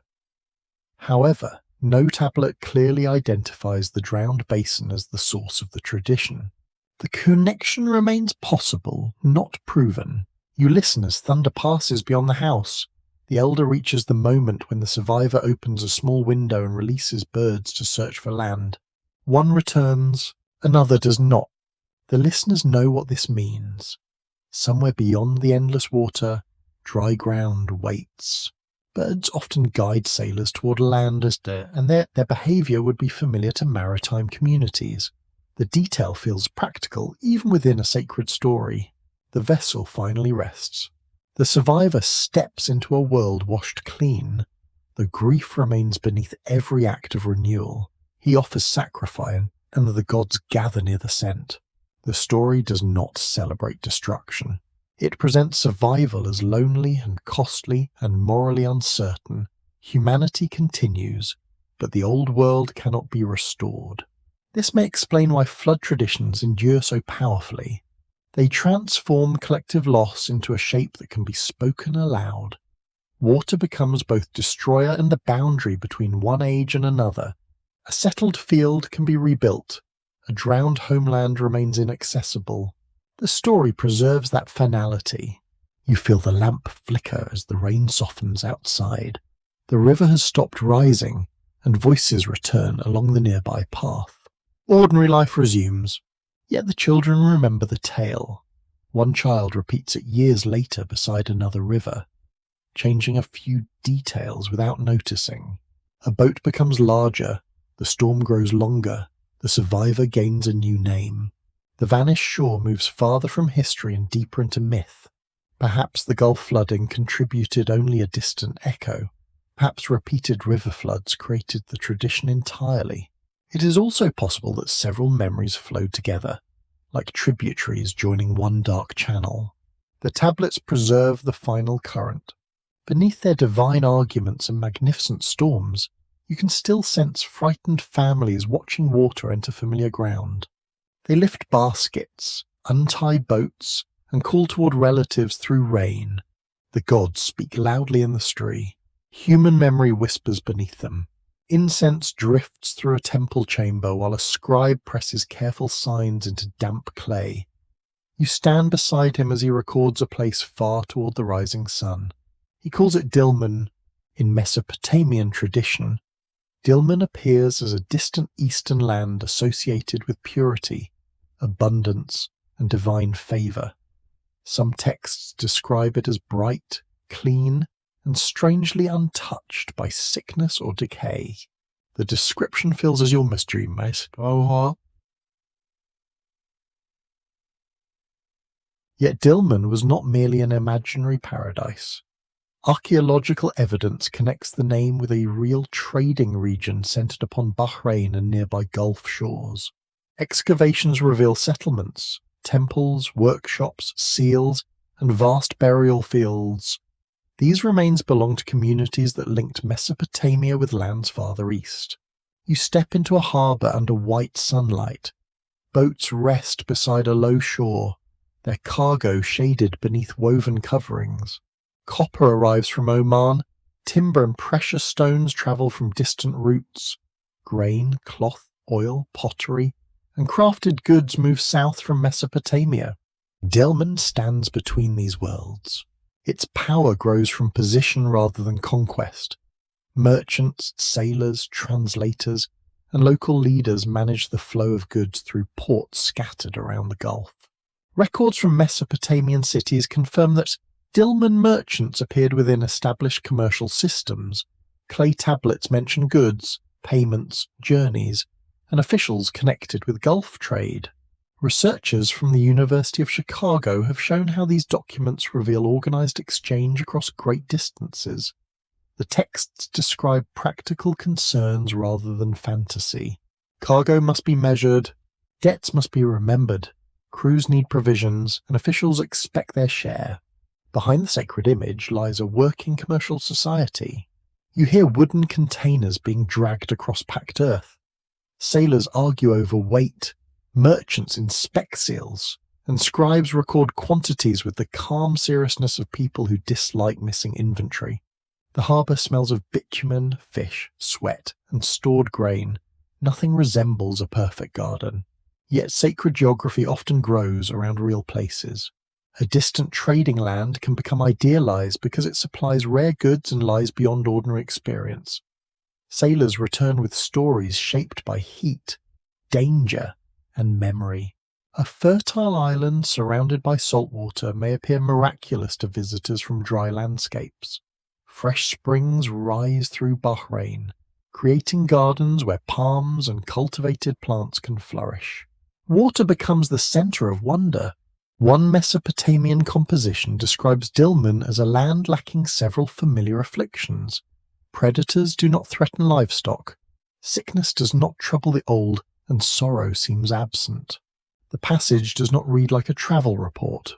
It presents Dilmun as a sacred condition, a place standing near the beginning of ordered creation. Its purity belongs as much to theology as geography. Still, certain details remain suggestive. The land lies toward the east. It is connected with water, trade, and a mysterious source of freshness. Bahrain fits several of these features. Its location places it along routes between southern Mesopotamia and eastern Arabia.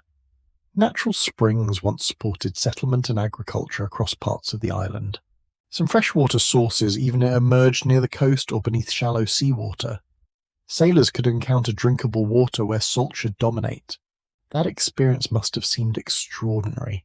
A vessel approaches a spring rising near the shore. Crew members lower containers carefully, collecting cool water while the surrounding sea remains undrinkable.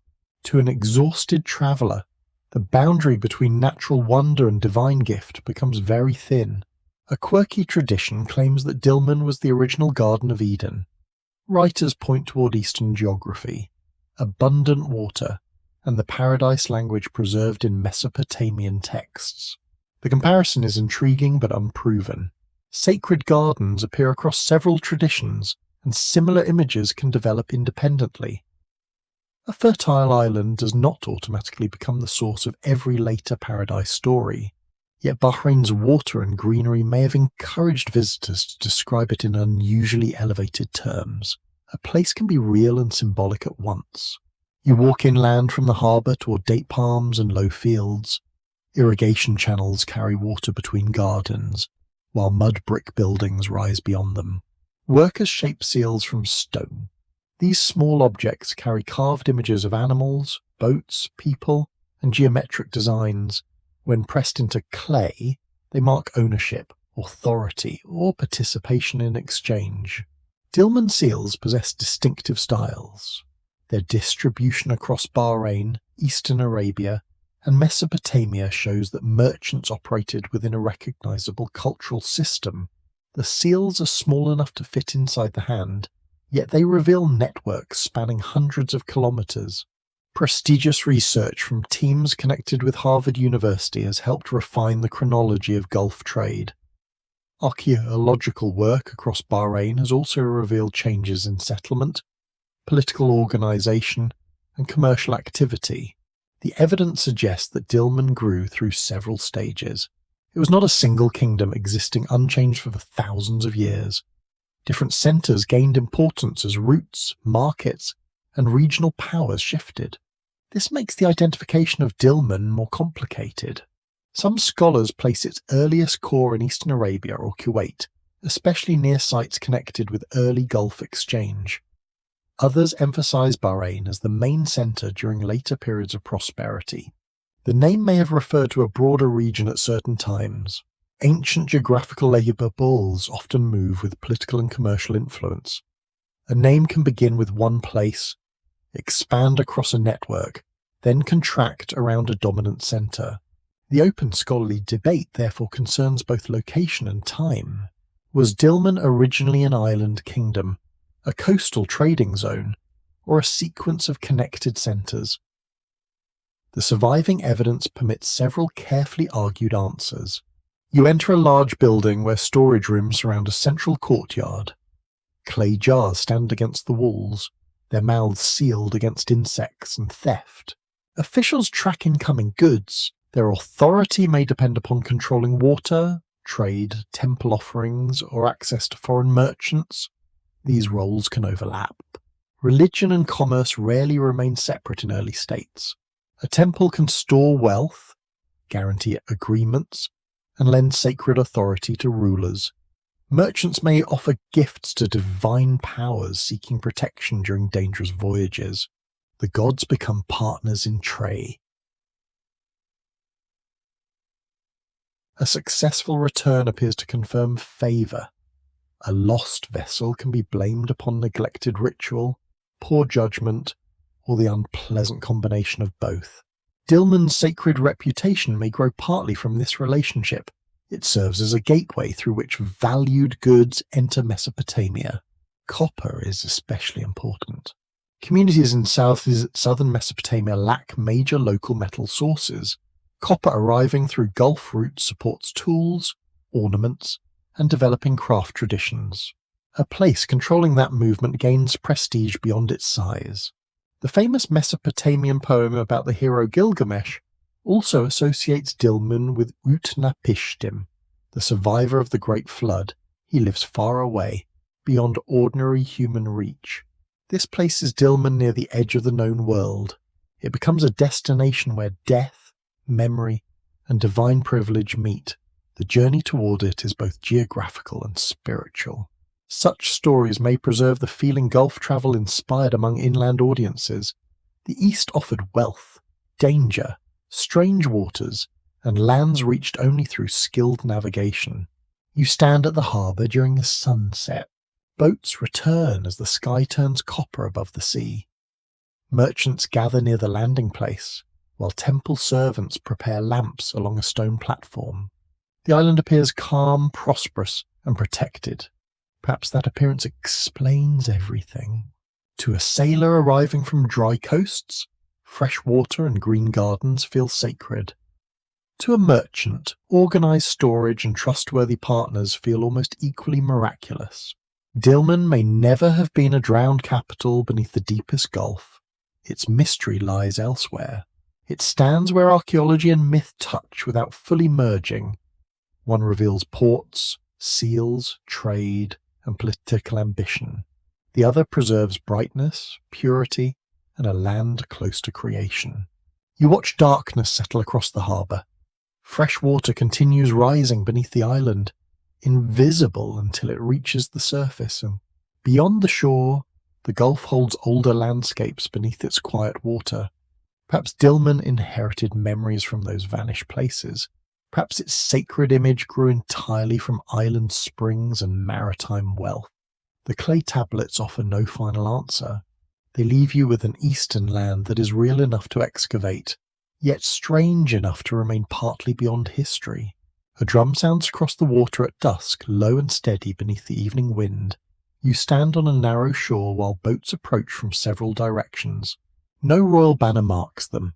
Each vessel carries families, baskets, animals, ornaments, and food prepared for several days.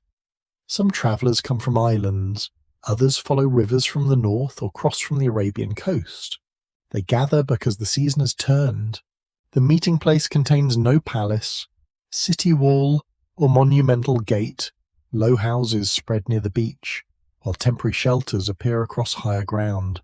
People recognize one another through clothing, accents, scars, ornaments, and remembered family connections. A visitor may be unfamiliar, yet someone usually knows his mother, cousin, trading partner, or marriage clan.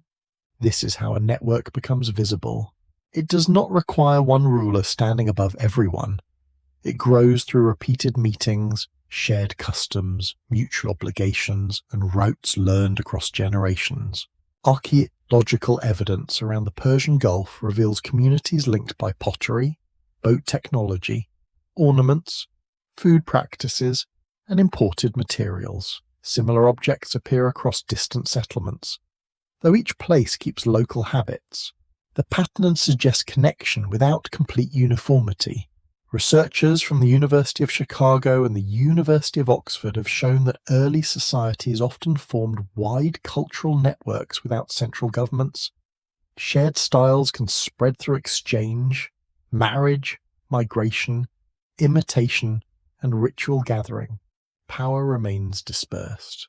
One settlement controls useful bitumen, another holds access to fresh water, a third lies beside a protected harbour known to experienced sailors. No community possesses everything. Dependence encourages contact. Though contact does not guarantee peace, neighbours may cooperate during one season and quarrel during another. You walk between cooking fires as the gathering grows crowded. The scent of fish, roasted meat, crushed herbs, and warm clay fills the air. Children chase one another between shelters. Older people sit in shade, exchanging news with the careful attention of diplomats who pretend they are merely resting. Marriage negotiations begin quietly. A union between families can secure access to distant water, reliable landing places, and assistance during difficult seasons. It also creates obligations that survive beyond one generation. A young woman moving to another settlement carries more than personal belongings. She brings recipes, words, songs, healing knowledge, and expectations learned within her childhood household. Her children inherit mixed traditions. Over time, kinship creates a map across the Gulf. A sailor may find relatives on several shores, each connection offering food, shelter, information, and protection. These ties make long journeys safer. Hospitality becomes practical insurance. Family feeding travellers today may need refuge during a future storm. Generosity is remembered, so is refusal. Reputation travels quickly through maritime communities. A leader who cheats visitors may gain one profitable exchange and lose many later opportunities. Trust, therefore, becomes a form of wealth. You hear raised voices near a pile of copper-coloured stone. Two households disagree over weight, quality, and an earlier promise. No judge sits upon a throne. Several respected elders approach. One understands trade customs, another knows both families, and a third remains valuable because neither side considers her easily intimidated. They listen. A settlement network requires methods for resolving disputes across community boundaries, compensation, gifts, public apologies, marriage arrangements, and shared ritual may restore damaged relationships. These practices leave few clear archaeological traces. A broken agreement does not fossilize. A repaired friendship may survive only through the movement of objects and people. Archaeologists therefore reconstruct social organization indirectly. House size, burial treatment, storage capacity, imported goods, and craft production can suggest differences in status. Yet these clues remain ambiguous. A large house may belong to an influential family, several related households, or people responsible for communal storage. Rich grave goods may indicate rank, affection, ritual duty, or the unusual generosity of grieving relatives. The dead are poor witnesses under questioning. One quirky possibility concerns communal feasting. Large gatherings often produce unusual concentrations of animal bones, serving vessels, and cooking debris. Some researchers interpret these deposits as evidence of ceremonies that join scattered communities through shared food. A feast can settle arguments, display generosity, arrange marriages, and honour ancestors. It also gives ambitious hosts an excellent opportunity to remind everyone who provided the meal. Prestige grows through giving. A household that distributes abundant food may gain influence without holding formal office. Others remember the generosity and feel pressure to respond later. This creates competition wrapped inside hospitality. One family offers several baskets of dried fish. Another arrives with rare stone, decorated vessels, or an animal intended for ceremonial slaughter. Gifts speak without written contracts. They announce wealth, commitment, and confidence. They can also conceal rivalry beneath very polite smiles. You sit near the centre of the gathering as musicians begin a slow rhythm. Shell ornaments click against skin, and feet press patterns into packed earth. Dance creates temporary unity. People from separate shores move together, repeating gestures known across the network. The shared performance confirms that they belong to something larger than one settlement. Ritual may provide the strongest structure within a society lacking a capital. Sacred places can draw communities at fixed times. Ancestor ceremonies may renew alliances, settle disputes, and arrange exchanges. A spring island, grove, or unusual stone formation might become important because many groups recognize its meaning. Control of such places brings influence. A family caring for a shrine may host visitors and preserve genealogies. Their authority rests upon the memory rather than armed force. They know who married whom. They remember old promises, earlier conflicts, and the proper sequence of ceremonies. Such knowledge can shape decisions across several communities. The mainstream historical fact remains clear. Complex cooperation does not require cities or kings. Many societies organize large networks through councils, kin groups, ritual leaders, traders, and temporary alliances. Authority shifts according to need. A navigator leads at sea, a healer directs treatment, an elder mediates conflict, while a skilled craftsperson controls valuable techniques. Leadership is situational. The open scholarly debate concerns whether Gulf communities possessed permanent hierarchies during this early period. Some researchers see growing inequality in imported goods, burial differences, and control of exchange. Others argue that status remained flexible, with successful households unable to convert prestige into lasting political rule. Both possibilities may exist at different settlements. A rich harbour can support powerful families, while a small fishing village preserves more equal relations. Networks do not develop evenly. You move toward the beach as a moonlight spreads across the water. Several boats are already being prepared for departure. Visitors carry new pottery, marriage agreements, repaired tools, and stories from distant places. They also carry rumours. One settlement has lost a spring, another has found better stone. A third refuses passage to travellers linked with an old dispute. Information travels with every crew. No central archive records these changes. Memory remains distributed among hundreds of people. This makes the system resilient. Destroy one settlement, and the entire network does not disappear. Routes shift, relatives offer refuge, and rituals move to another shore. It also makes the system difficult to recognize. Archaeologists searching for a capital may find none. They may see only villages, scattered objects, and similarities that never form one obvious state. The absence of a capital can look like the absence of civilization, yet coordination is everywhere. Boats arrive according to seasons, exchange follows trusted paths, marriages connect distant households, and shared ceremonies renew belonging. The system lives between places. You watch the final gathering beside the shore. No ruler dismisses the assembly. Families depart when tides, weather, and obligation allow, their boats separate across the dark water, each carrying a portion of the larger world. Lights shrink towards different horizons. Nothing holds the network together except memory, need, trust, and repeated return. Perhaps that is enough. A civilization can exist without a throne if its people know where they belong, whom they owe, and which distant fires will welcome them. The seabed disappears beneath a brown cloud as your hand brushes the mud. Fine particles rise instantly, swallowing your fingers, your tools, and the measuring line beside you. Visibility falls to nothing. An archaeologist working here does not explore a clear blue world filled with graceful ruins. Warm water, suspended sediment, strong currents, and industrial disturbance make every movement slow and uncertain. The Persian Gulf is shallow across much of its surface, yet shallow water does not make archaeology simple. River sediment enters from the north, dust arrives from the surrounding deserts, and marine organisms continuously alter the upper seabed. The landscape buries itself.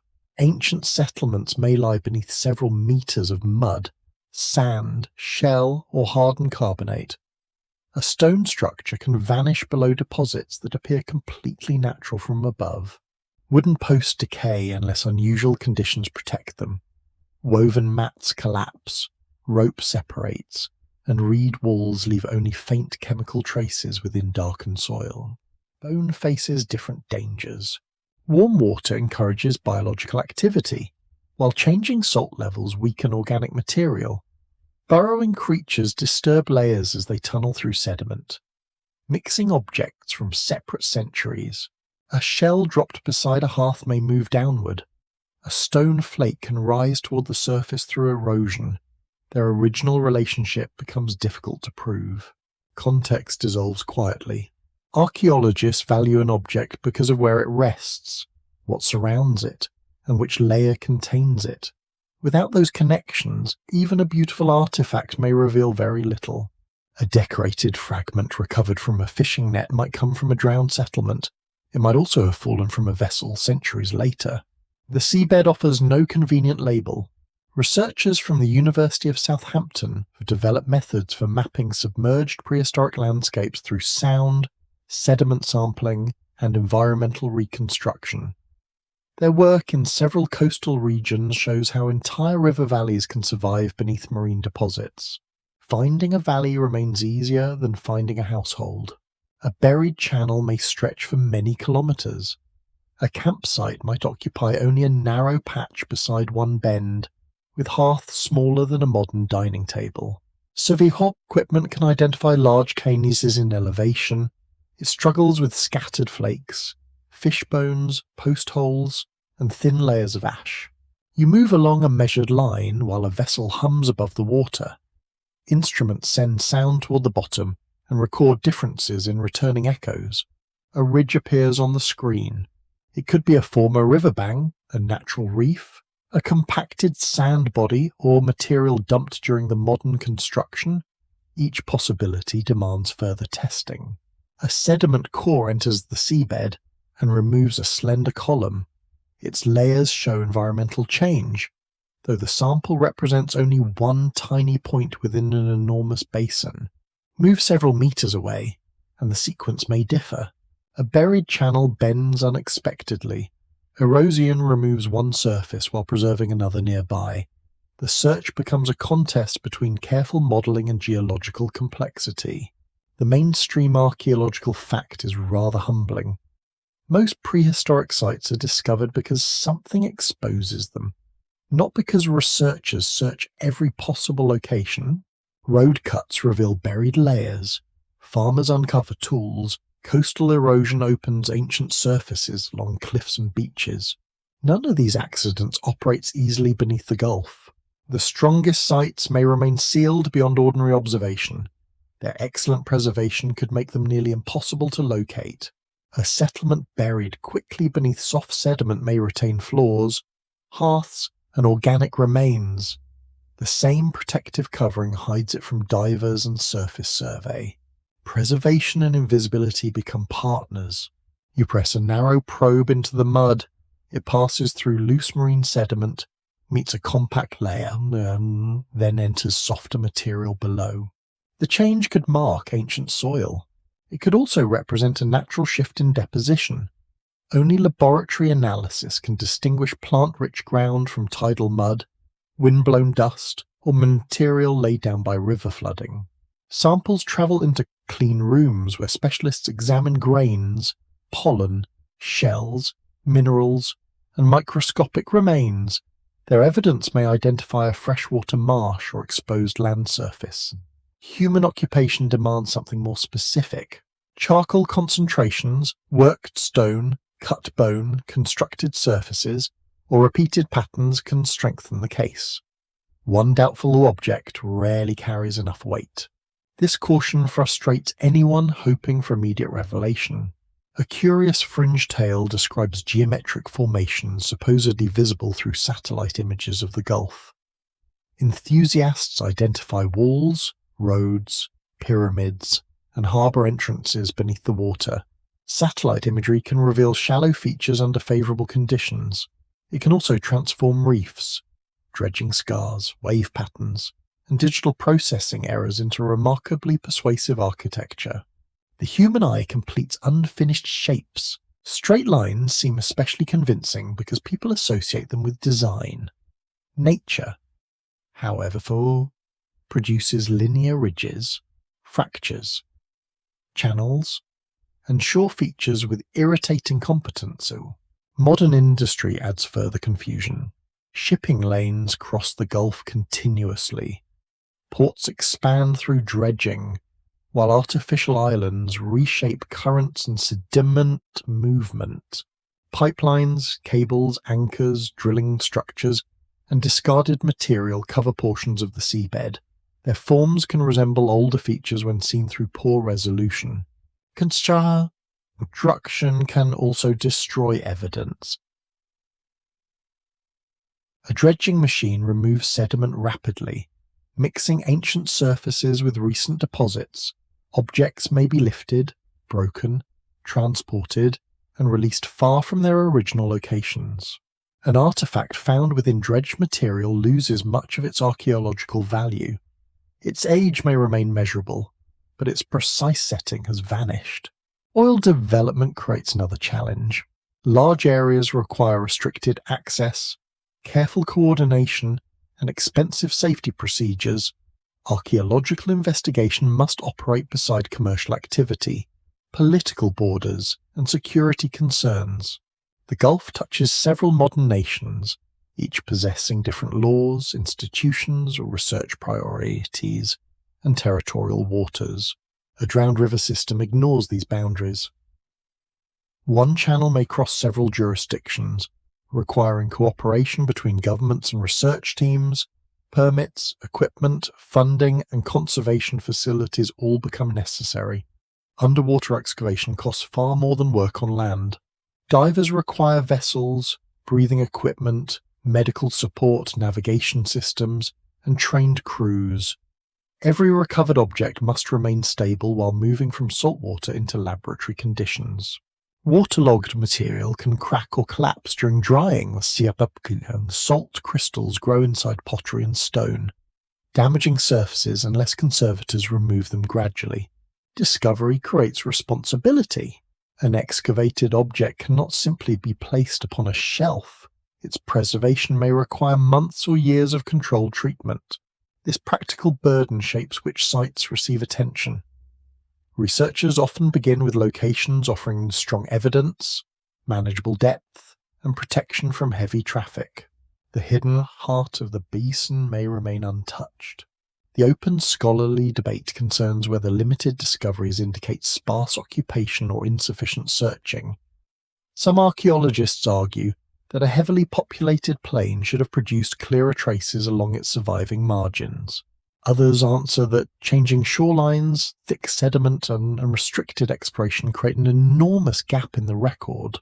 Absence can support several stories. A truly empty landscape leaves few sites. A crowded landscape hidden beneath mud may appear exactly the same until excavation begins. Researchers must therefore avoid both extremes. They cannot declare a civilization from suggestive geography, and they cannot declare emptiness from places barely examined. You hover above the seabed while the cloud slowly settles. A small patch of compact ground becomes visible again. Nothing resembles a wall. There is only mud, shell, and one dark stone resting near a shallow depression. You lift it carefully, noting its position while the current presses against your arm. The stone bears several fractures. Perhaps a person shaped it. Perhaps water and pressure created every mark. Its answer depends upon layers still hidden below, upon nearby objects, and upon patient comparison inside a laboratory. The great mystery survives through scale. Thousands of square kilometers wait beneath water, while each excavation opens only a small window. Every core, chapeau, survey, line, and recovered fragment reveals one narrow portion of an immense buried world. Silence does not mean nothing happened. It may simply mean the evidence lies deeper than the questions have reached. A marble hall forms within your mind, cool beneath painted columns and open to a bright Mediterranean sky. An elderly philosopher speaks of an island power destroyed by water and swallowed beyond the known world. The name is Atlantis. Plato introduced Atlantis in the dialogues Timaeus and Critias during the 4th century before the Common Era. He described a wealthy maritime society whose ambition grew until catastrophe ended its power. His account became remarkably durable. Across later centuries, readers moved Atlantis from philosophy into geography. They placed it beneath the Atlantic Ocean, near Mediterranean islands, across North Africa, and within almost every promising body of water. The Persian Gulf eventually joined the list. Its drowned plain, changing shorelines, ancient trade routes, and flood traditions create an inviting collection of clues. When arranged carefully, they can resemble the outline of a lost maritime civilization. Resemblance is not proof. You stand beside a table covered with maps, pottery drawings, geological charts, and translated myths. Each item carries genuine information, yet the arrangement depends upon the person examining it. One researcher sees prehistoric adaptation, another sees the birthplace of complex seafaring, a third sees evidence for a forgotten kingdom whose memory entered later legend. The disagreement begins with language.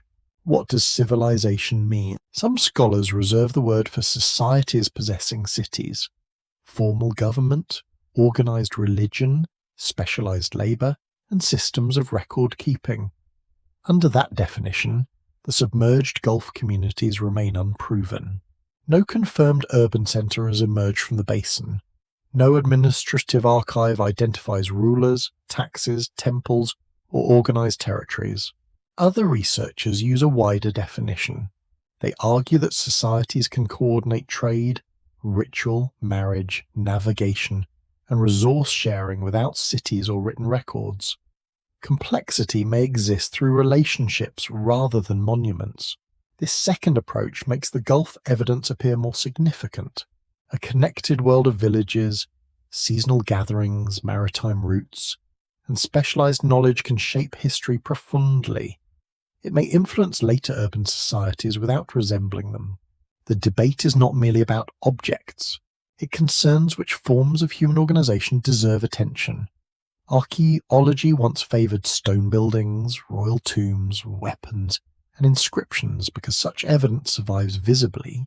Mobile communities leave quieter remains.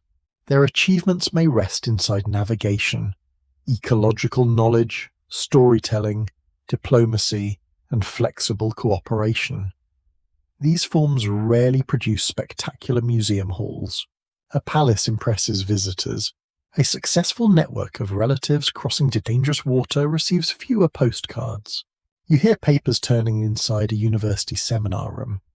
One scholar argues that the Gulf Oasis provided a stable center where populations developed advanced maritime skills. Another replies that similar skills could arise independently along many coasts. Boats in exchange do not require a hidden homeland. A third scholar asks whether the available evidence is sufficient to describe any single cultural system at all. The room remains polite. Disagreement within archaeology usually advances through dates, definitions, samples, and interpretations rather than dramatic declarations. Careers can still become surprisingly emotional over a pottery fragment because human dignity has always chosen unusual battlefields. The mainstream historical position treats Plato's Atlantis as a philosophical story rather than a confirmed geographical report. Most classical scholars understand it as a warning about pride, power, and moral decline. Plato places the tale within a political discussion.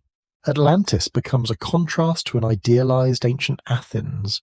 Its wealth, military strength, and appetite for expansion lead toward punishment. This structure resembles moral argument more than preserved travel history. Still, stories can absorb older material. Plato may have known traditions concerning earthquakes, volcanic destruction, coastal collapse, or vanished settlements. The Eastern Mediterranean offered many examples of cities damaged by natural forces. No evidence connects his account directly with the Persian Gulf. The distance in geography, language, and chronology creates serious problems. Any connection requires several unsupported steps. Yet popular imagination enjoys unsupported steps, especially when they lead toward a sunken city. A quirky fringe theory proposes that the Gulf basin contained Atlantis itself. Supporters point toward its former size, maritime location, flooding, and possible role as a cultural refuge. Some versions include an advanced capital near the deepest ancient river channel. Others describe survivors carrying mathematics, astronomy, and sacred kingship into Mesopotamia. These claims exceed the evidence. No verified discovery demonstrates a technologically advanced Gulf empire existing before the earliest known cities. Mesopotamian urbanism develops gradually through visible changes in settlement, farming, craft production, and administration. There is no sudden layer where complete civilization arrives from nowhere. The fringe interpretation survives because it offers emotional satisfaction. A lost empire provides a single dramatic cause for complicated historical change. Real development is slower. Skills accumulate through generations. Communities borrow, resist, adapt, and forget. Innovations appear in several places, vanish, and return in altered forms. History rarely provides one brilliant teacher. It offers many ordinary people proving what they inherit. You move through a crowded bookshop where covers display submerged temples beneath blue water. Golden domes rise between fish, while mysterious lights shine from impossible windows. The images promise certainty. They suggest archaeology has uncovered a secret deliberately ignored by experts. This framing turns caution into conspiracy and uncertainty into suppression. Scholarly caution can feel disappointing because it refuses a complete answer.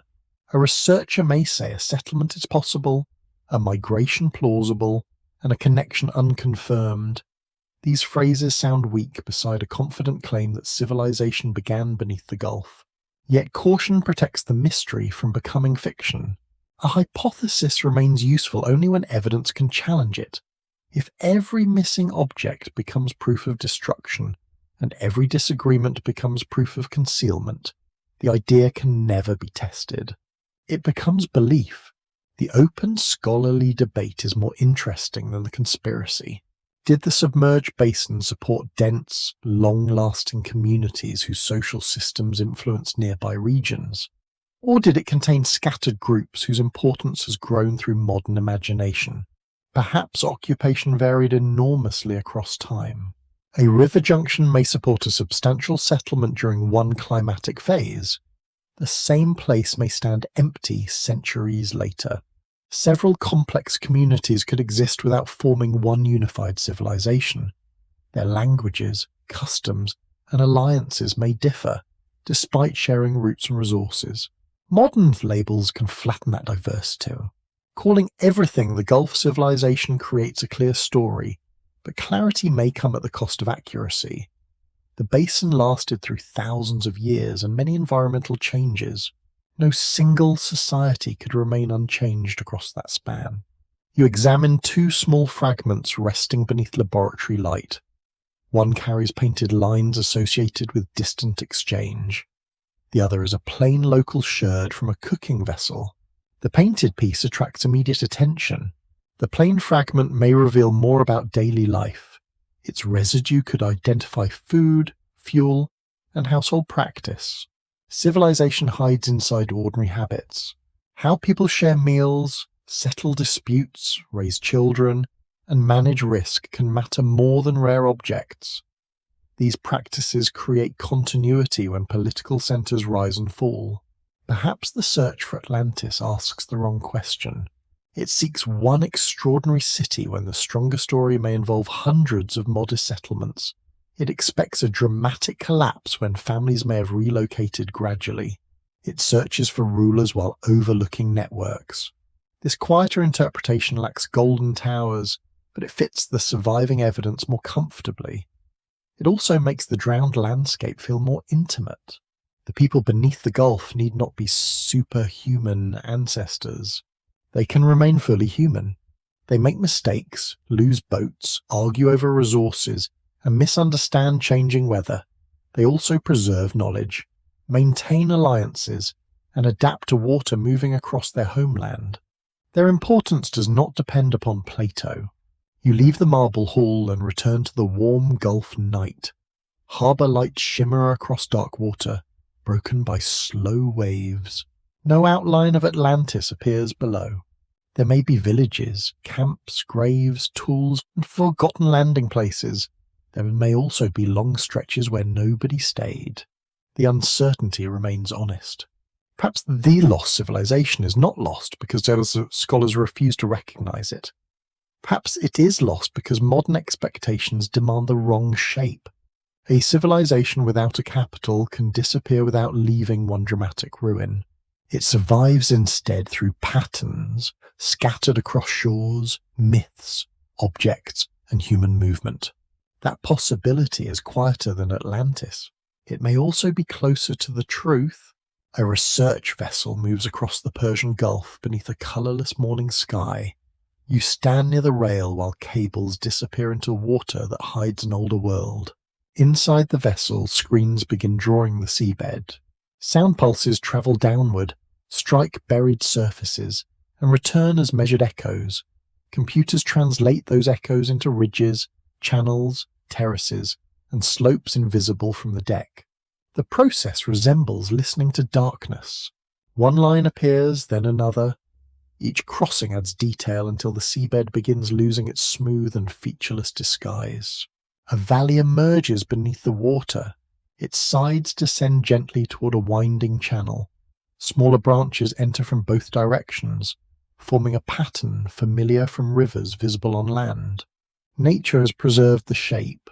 Marine geologists use sound mapping systems to identify these buried landscapes across shallow seas. Different instruments reveal different depths, from the upper seabed to older layers hidden beneath sediment.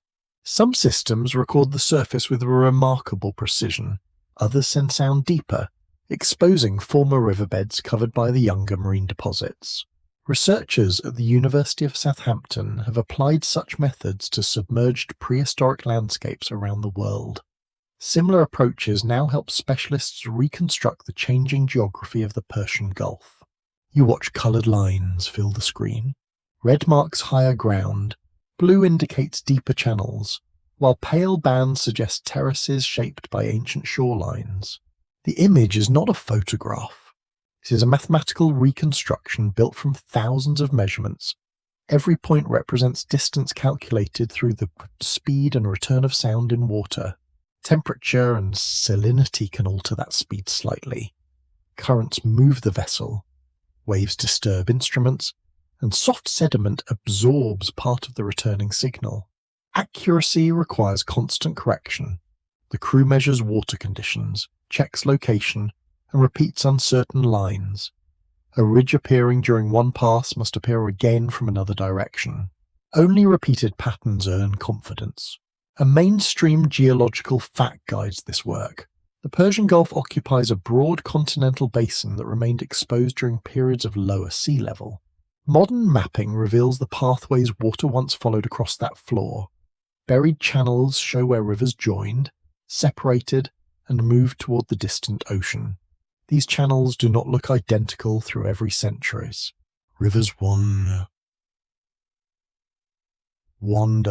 They cut new paths during floods, abandon old bends, and spread sediment across neighbouring ground. One valley may contain several overlapping channels from different periods. Digital reconstruction separates them cautiously. Specialists compare depth, slope, sediment, and likely water flow. They create models showing where lakes, marshes, islands, and coastlines may have existed at particular dates. You see the Gulf vanish from the screen. Water retreats eastward until the modern sea becomes a plain crossed by branching rivers. Islands join surrounding land, and shallow banks rise into long ridges. The transformation is almost unsettling. A familiar political map disappears. Borders, ports, shipping lanes, and modern coastlines lose their meaning. In their place lies geography no human mapmaker recorded. The model then changes 1 century at a time. Water enters through the narrow eastern opening. It follows lower channels, surrounds isolated hills, and creates new bays. A settlement placed near freshwater during one period may stand beside a tidal inlet several generations later. Another site may remain dry for centuries because a ridge protects it. This moving map helps archaeologists choose where to search. They favour former river junctions, protected terraces, spring zones, and shorelines stable enough to support repeated occupation. The search area becomes smaller, though never small. You follow a line across a reconstructed riverbank. Its slope faces south, sheltered it from colder winds, with fresh water nearby and open ground behind it. The location appears ideal, yet ideal ground does not guarantee human presence. People may have preferred another bank because of insects, animals, social boundaries, or resources invisible within the model. A map shows possibility. Sediment cores provide another kind of evidence. A metal tube enters the seabed and returns filled with tightly packed layers. The youngest marine mud rests near the top, while older material appears deeper. Technicians split the core lengthwise. A dark band may represent ancient soil. Pale sand could mark a beach, while fine grey sediment suggests calm water inside a lake or marsh. Tiny shells reveal whether that water was fresh or brackish or marine. Pollen identifies nearby vegetation, and charcoal may point toward fire. The core becomes a narrow window through time. Researchers connected with Stanford University have used climate modelling to reconstruct changing rainfall and vegetation across Arabia. When such models agree with physical evidence from sediment, confidence grows. A predicted wet period may correspond with freshwater shells and plant pollen. A dry interval may appear as dust, salt, and reduced biological activity. Agreement between methods matters. No single technique can rebuild the vanished world alone. Sound mapping gives shape. Sediment gives environment. Dating methods provide sequence, while archaeology searches for human activity within that sequence. The strongest case emerges when several independent clues meet. A former shoreline appears in the correct period. Nearby cores reveal freshwater and vegetation. Worked stone, charcoal, or shell deposits then confirm human use. Without the final step, the landscape remains inviting but anonymous. A curious fringe claim sometimes appears when digital maps reveal unusually straight lines. Enthusiasts describe them as roads, canals, or defensive walls from an unknown civilization. Computer images make these features look persuasive. Sharp colours and smooth shading can give uncertain data a false sense of precision. A natural ridge may appear perfectly engineered once software removes irregularities.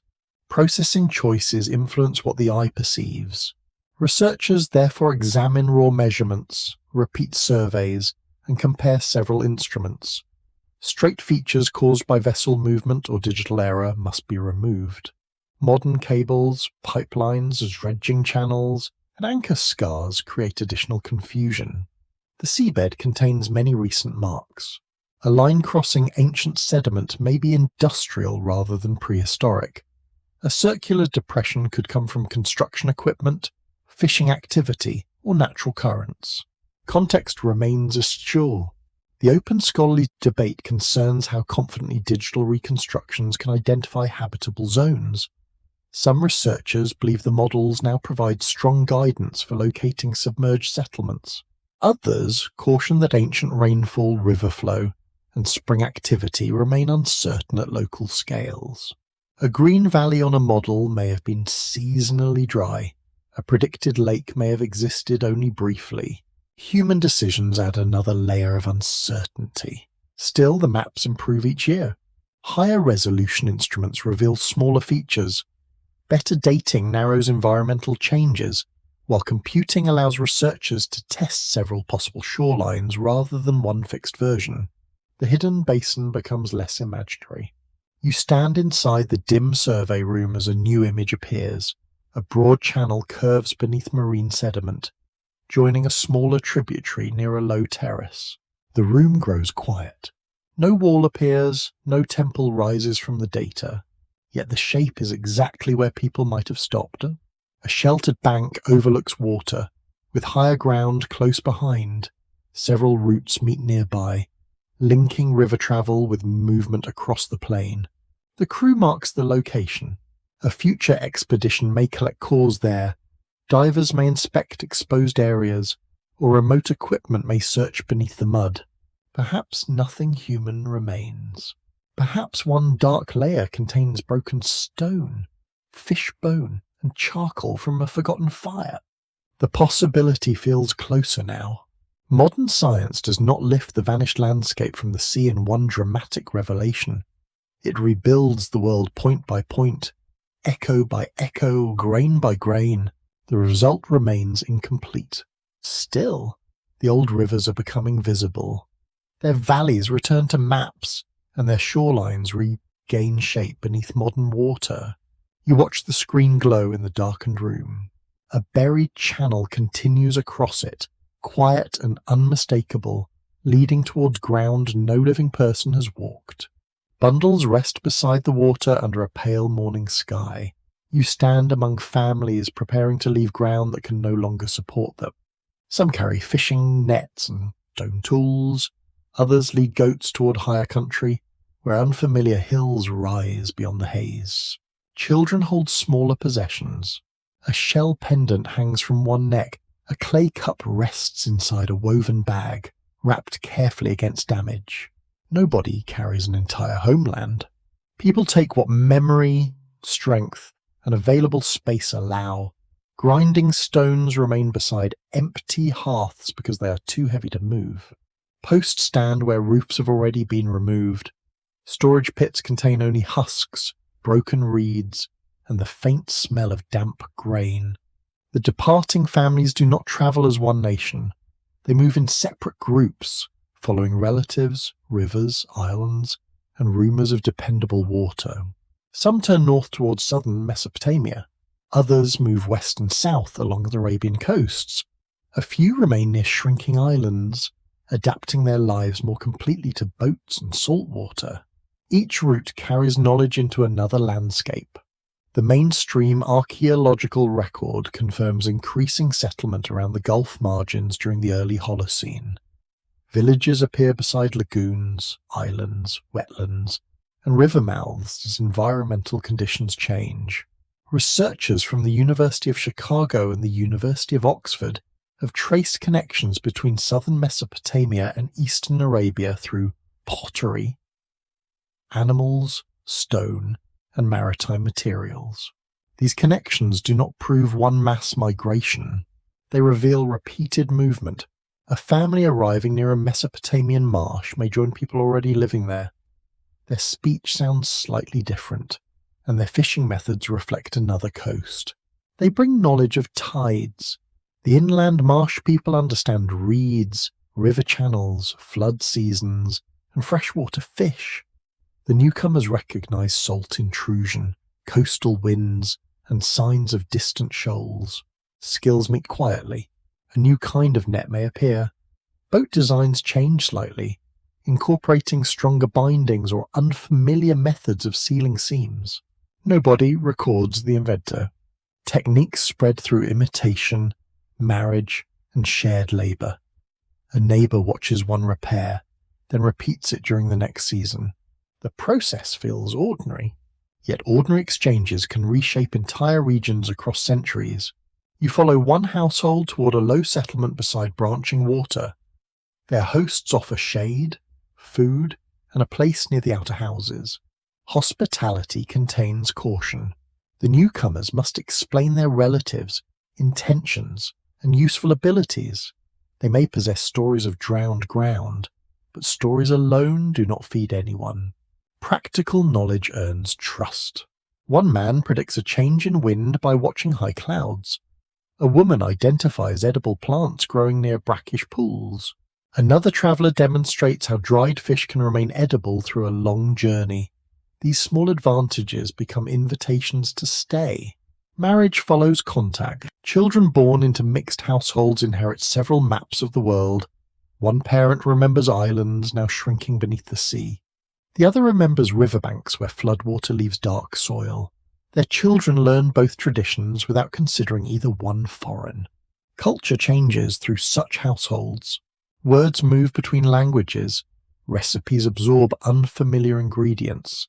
Rituals combine older gestures with local sacred places. A morning song once performed near a vanished spring may be sung beside a Mesopotamian canal. Its meaning changes. The song no longer guides anyone toward the original water. It becomes a lament for ancestors, distance, or the dangerous generosity of rivers. Memory survives through transformation. Researchers connected with Harvard University have studied how migration rarely replaces one population entirely. Newcomers and residents often exchange practices over generations, producing communities with layered ancestry. Genetic studies published in Nature support similarly complex patterns across ancient Western Asia. Populations mix, separate, and reconnect rather than moving as simple, isolated blocks. The Gulf migrants likely followed this human pattern. Some groups arrive in places where distant relatives already live. Others enter unfamiliar settlements and remain socially separate for a time. A few continue traveling. Movement creates chains of knowledge extending farther than any individual journey. One community learns a boat-building method from coastal visitors, then carries it northward through river trade. Another adopts animals managed by neighbouring herders. The practice spreads gradually, adjusted to local pasture and water. Farming knowledge travels the same way. Seeds, harvesting tools, and cultivation techniques move between settlements, but they do not enter empty minds. Local people already understand seasonal plants, soil, and rainfall. They select what suits their environment. A grain thriving beside one river may fail near salty ground. Goats survive where cattle struggle, while fishing remains more dependable than fields in certain wetlands. New practices join older economies. The departing basin communities may carry cultivated plants, domesticated animals, or familiarity with neighbouring farmers. They may also carry wild food knowledge that settled agricultural groups have partly forgotten. This mixture increases resilience. A poor harvest does not become immediate disaster when people still know how to fish, gather roots, trap birds, and follow seasonal animals. The border between farmer and hunter remains flexible. Later stories often imagine civilization arriving when agriculture replaces wandering. Real households rarely obey such tidy categories.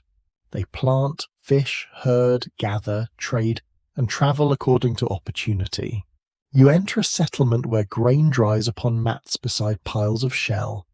Goats stand near reed enclosures, while fish hang above smoking fires. Several ways of life occupy one courtyard. A quirky fringe belief claims the migrants carried secret astronomical knowledge from a vanished academy beneath the Gulf. Supporters point toward later Mesopotamian star traditions and assume an unknown school existed earlier. No archaeological evidence supports such an academy, yet sailors certainly observe stars. Navigation, seasonal fishing, and weather prediction encourage close attention to the sky. A navigator may know when a bright star appears above a certain horizon. A farmer notices another pattern. Their knowledge remains practical, spoken, and tied to repeated experience. It need not become formal astronomy to influence later traditions. Over generations, observations can accumulate. A star connected with safe travel may become associated with a deity. A seasonal wind may enter ritual calendars. Practical memory gains sacred language. The open scholarly debate concerns how much early Mesopotamian development owes to displaced Gulf populations. Some researchers consider migration from the flooded basin an important source of maritime skill and cultural diversity. Others argue that southern Mesopotamian communities developed largely through local environmental adaptation. They caution that the drowned basin remains too poorly explored for strong claims. A third interpretation allows both. Local societies may grow through their own traditions while absorbing newcomers carrying useful knowledge. Influence does not require replacement. You hear several accents around one fire. An older sailor describes a route between islands that younger listeners know only as open water. He draws the former coast with one finger upon the damp clay. The lines vanish when the surface dries. A child remembers them. Years later, she repeats the story elsewhere, though the distances change and one island becomes a hill inhabited by spirits. The lost geography enters myth. Sacred memories travel especially well because ritual protects repetition. A story linked with burial, marriage, or seasonal ceremony is less likely to disappear entirely. Its details still shift. A drowned spring becomes the source of all the rivers. An abandoned island becomes the dwelling place of an immortal survivor. A dangerous crossing becomes a journey into the realm of divine beings. The original event recedes. Its emotional shape remains. You walk with another group along the Arabian coast. Their boats stay close to land, stopping near coves where fresh water gathers after rain. They meet communities using familiar shells and unfamiliar tools. Exchange begins with food, ornaments, and cautious conversations. The newcomers demonstrate a stronger net. Their hosts reveal a hidden spring. Neither side becomes the teacher of civilization. Both possess knowledge, the other needs. This mutual dependence creates lasting contact. Settlements begin sharing marriage partners and seasonal gatherings. Pottery styles travel beside songs, while boat crews learn safe landing places along the coast. The movement does not end at one destination. Families divide, children marry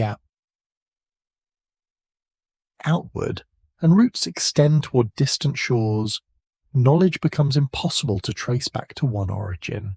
That is how migration disappears into history. You stand beside a river at sunset as several boats return from the marshes. Their hulls carry fish, reeds, grain, and people whose ancestors came from different landscapes. Nobody remembers every journey. They remember enough. A knot is tied correctly. A child learns which star guides a night crossing. An elder pours water during a ceremony and speaks of a country beneath the sea. The homeland survives in fragments. It lives inside boat seams, family names, seasonal habits, and stories told when rain begins. The people have left the basin. The basin has not entirely left them. A pattern begins forming beneath the quiet water, not as one discovery, but as many small agreements between separate kinds of evidence. You stand over a table covered with maps, shell fragments, pottery drawings, sediment charts, and photographs of ancient shorelines. None of these objects commands attention alone. Together, they become difficult to dismiss. Geology confirms that the Persian Gulf basin once stood exposed during lower sea levels. River channels crossed its floor, while springs and wetlands created habitable zones within an otherwise demanding region. Archaeology confirms early human presence around the surrounding margins.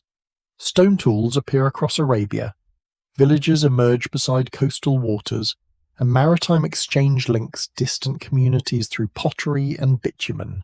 Climate studies add another layer. Periods of greater rainfall opened routes through Arabia, while severe dryness pushed people toward reliable water. The basin occupied a natural position between these alternating worlds. It could receive people from several directions. Travellers descending from Mesopotamia encountered river lowlands. Groups moving from Arabia found seasonal channels leading toward the basin. Communities from the Iranian highlands reached it through valleys opening westward. The geography gathered movement rather than resisting it. You trace these routes with one finger. They meet within a space now covered by water, exactly where the archaeological record becomes weakest. The absence no longer looks completely empty. It looks interrupted. Researchers at the University of Birmingham helped bring this possibility into serious discussion through the Gulf Oasis hypothesis. Their work proposed that the exposed basin may have sheltered populations during periods of environmental stress.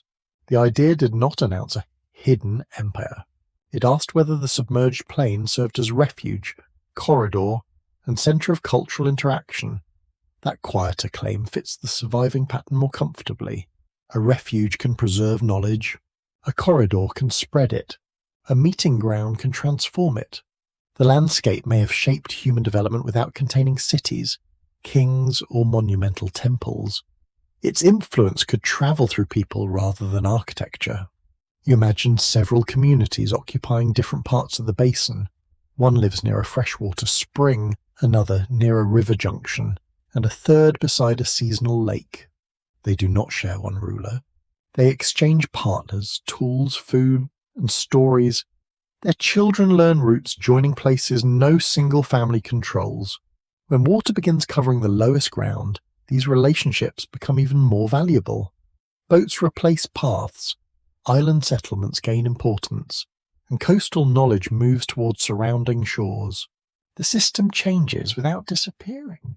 This helps explain why early Gulf villages sometimes appear with sophisticated maritime abilities already established. Boat building, navigation, and coastal exchange may have developed across generations within the shrinking basin. The visible settlements preserve the latest stages. Their hidden predecessors may rest farther below. A mainstream archaeological fact supports this possibility. Human settlements often cluster near river mouths, springs, wetlands, and sheltered coasts because these environments combine food, water, transport, and protection. The drowned Gulf contained all four. That combination does not prove dense settlement, but it strengthens the expectation that people use the basin repeatedly. The question becomes one of scale. Did a few mobile groups cross it occasionally, leaving only scattered camps? Did several thousand people occupy connected wetlands across long periods? Could seasonal gathering places eventually become permanent communities? The evidence does not yet choose one answer. Still, separate discoveries continue pointing toward interaction.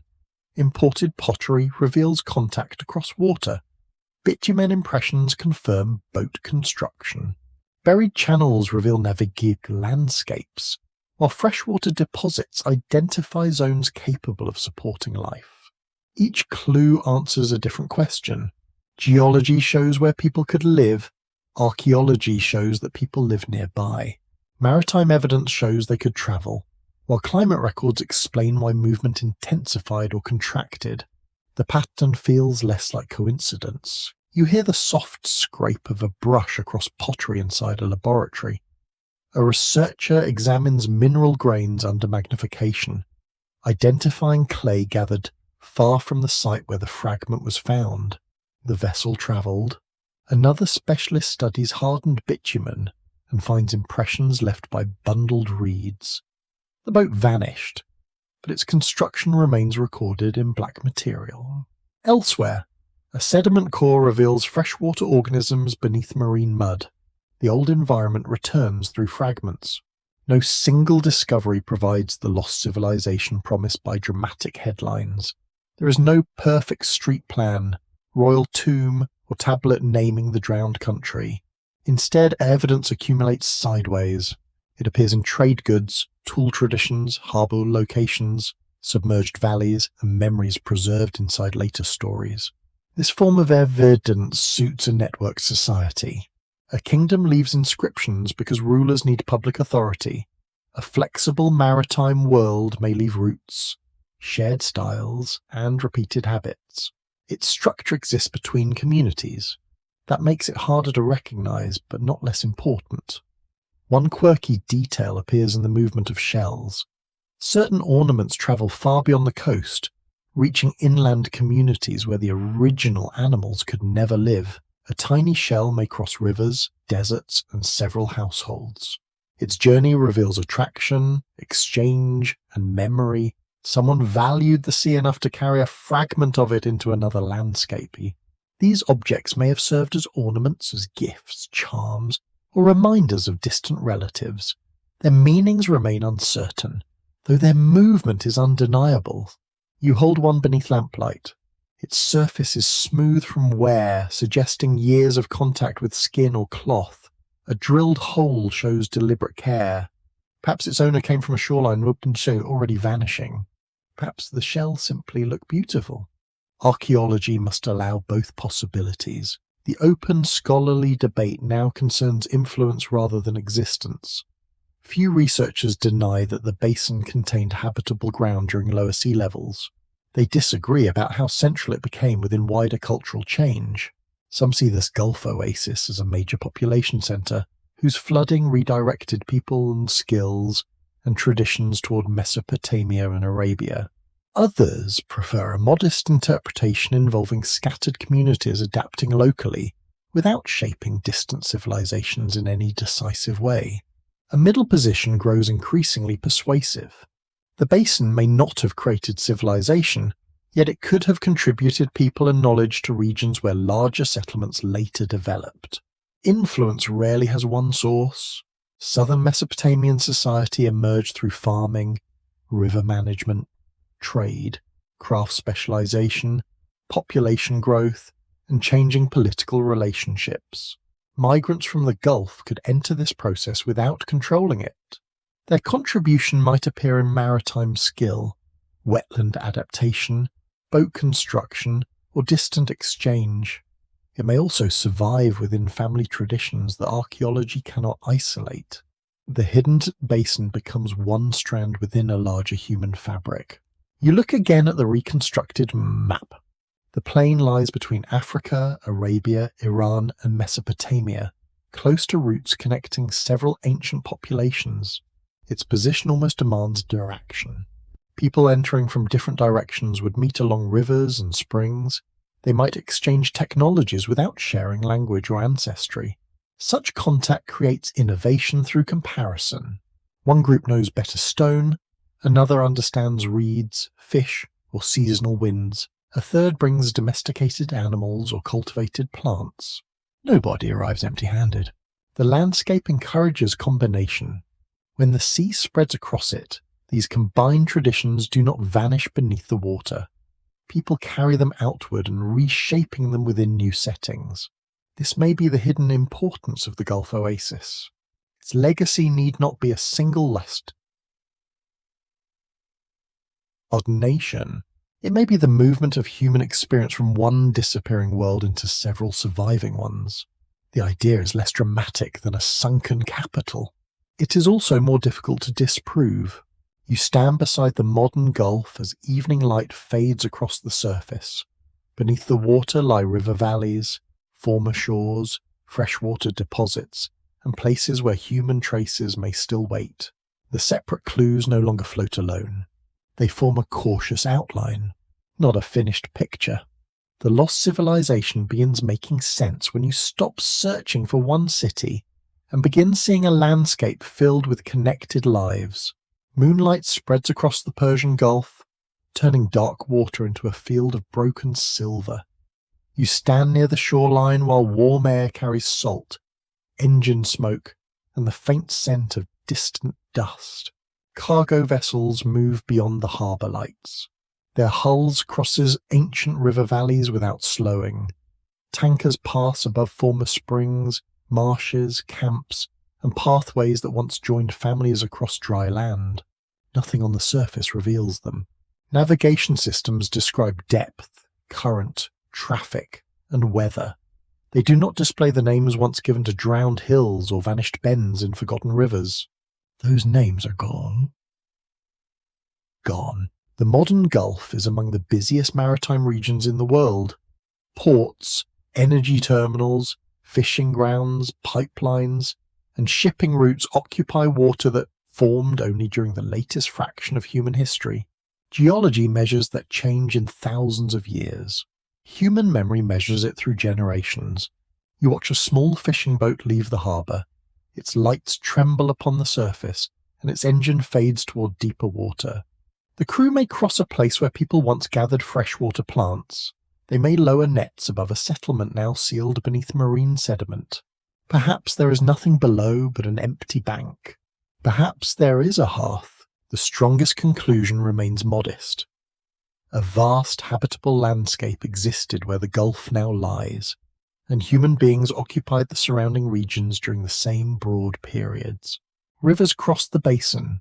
Fresh water collected within wetlands and springs. Animals moved through its grasslands, while coastlines shifted repeatedly along its eastern edge. These conditions made human presence possible. The unanswered question concerns intensity. Researchers continue debating whether the exposed basin supported scattered travellers, seasonal communities, permanent villages, or several forms of occupation across different centuries. No single answer must apply everywhere. A spring near one margin may attract families for generations. A dry interior ridge may remain almost unused. A river junction could become a gathering place, while nearby plains serve only as hunting ground. The submerged landscape was large enough for diversity. This thought changes the mystery. You no longer need one capital beneath the deepest water. You do not need a lost emperor, a golden temple, or a perfect city waiting for discovery. The more persuasive picture contains ordinary lives. Someone repairs a net beside a spring. Someone carries a child toward higher ground. Someone watches a boat leave and wonders whether it will return before the weather changes. Civilization may begin in such moments. It begins when knowledge is shared, roots are remembered, and communities cooperate beyond immediate family. It deepens when distant settlements exchange goods, marriage partners, warnings, and sacred stories. Written records come much later. Monuments come later still. The first structure may be a pattern of trust stretched across water. A curious modern tidbit survives among sailors who describe patches of the unusual water within the Gulf. In certain places, groundwater can rise from the seabed, creating subtle changes in temperature or salinity. The sea itself still releases traces of the buried land. These submarine springs do not prove hidden settlements. They simply show that the older geography continues functioning beneath the marine surface. Water moves through that ancient stone. It rises when no visible river remains. You lean closer to the shoreline and hear small waves folding over sand. Their rhythm appears permanent, though the coast has never stopped changing. Future shorelines will differ again. Sediment will gather, islands will shift, and human construction will redirect currents. Some modern structures may disappear beneath water or sand joining the same long archive. The Gulf does not preserve only the distant past. It is creating ruins now. A harbour wall may become a reef, a pipeline may vanish beneath sediment. A city district might one day appear as a buried geometric pattern that future researchers debate with admirable seriousness. Perhaps they will utter wonder whether our roads held ritual meaning. Perhaps they will assume every large building belonged to a king. Archaeology often receives fragments and must rebuild entire worlds from them. The reconstruction is never perfectly neutral. Modern expectations shape what researchers notice. A society without royal graves may seem simple. A community without writing may appear silent. Yet silence can contain extraordinary organization. The open scholarly debate remains healthy because the evidence is incomplete. Some specialists believe targeted underwater surveys could reveal preserved prehistoric sites within former river valleys. Others warn that erosion, sediment movement, and modern disturbance may have destroyed many of the most accessible traces. Both possibilities can be true. Some sites may survive beautifully beneath sealed mud, others may have vanished during flooding, storms, dredging, or thousands of years of marine activity. Discovery will probably arrive unevenly. One stone tool might be recovered from a secure ancient soil. A cluster of shells could reveal food preparation. Charcoal beside post holes might finally prove that people stayed upon a particular bank. The first confirmed settlement may not look impressive. It could appear as a dark stain within sediment, surrounded by tiny objects that only specialists recognize. Yet that stain would change the map. It would move the Gulf Oasis from plausible landscape to a documented human place. More discoveries might follow, or none may follow for many years. The absence of immediate proof does not erase the geological world. It only limits what can honestly be said about the people who crossed it. You turn from the harbour and look across the water once more. The shipping lanes glow faintly beneath the moon. Red and white lights move in careful lines, guided by rules, schedules, and invisible boundaries. Below them, older routes remain unmarked. A river once guided travellers eastward. A spring drew animals from dry ground. A ridge offered shelter from wind, while a distant fire promised conversation, food, and news. The landscape held its own navigation system. Stars above, water below, memory between them. Perhaps the people living there never considered themselves part of one civilization. They may have known only household, kin, neighbour, and seasonal gathering. Later observers may be the ones searching for unity. Human beings prefer clear names. We prefer beginnings, endings, borders, and capitals. The Gulf resists each demand. Its history spreads through mud, myth, pottery, river channels, and the movement of families. No single object contains the whole story.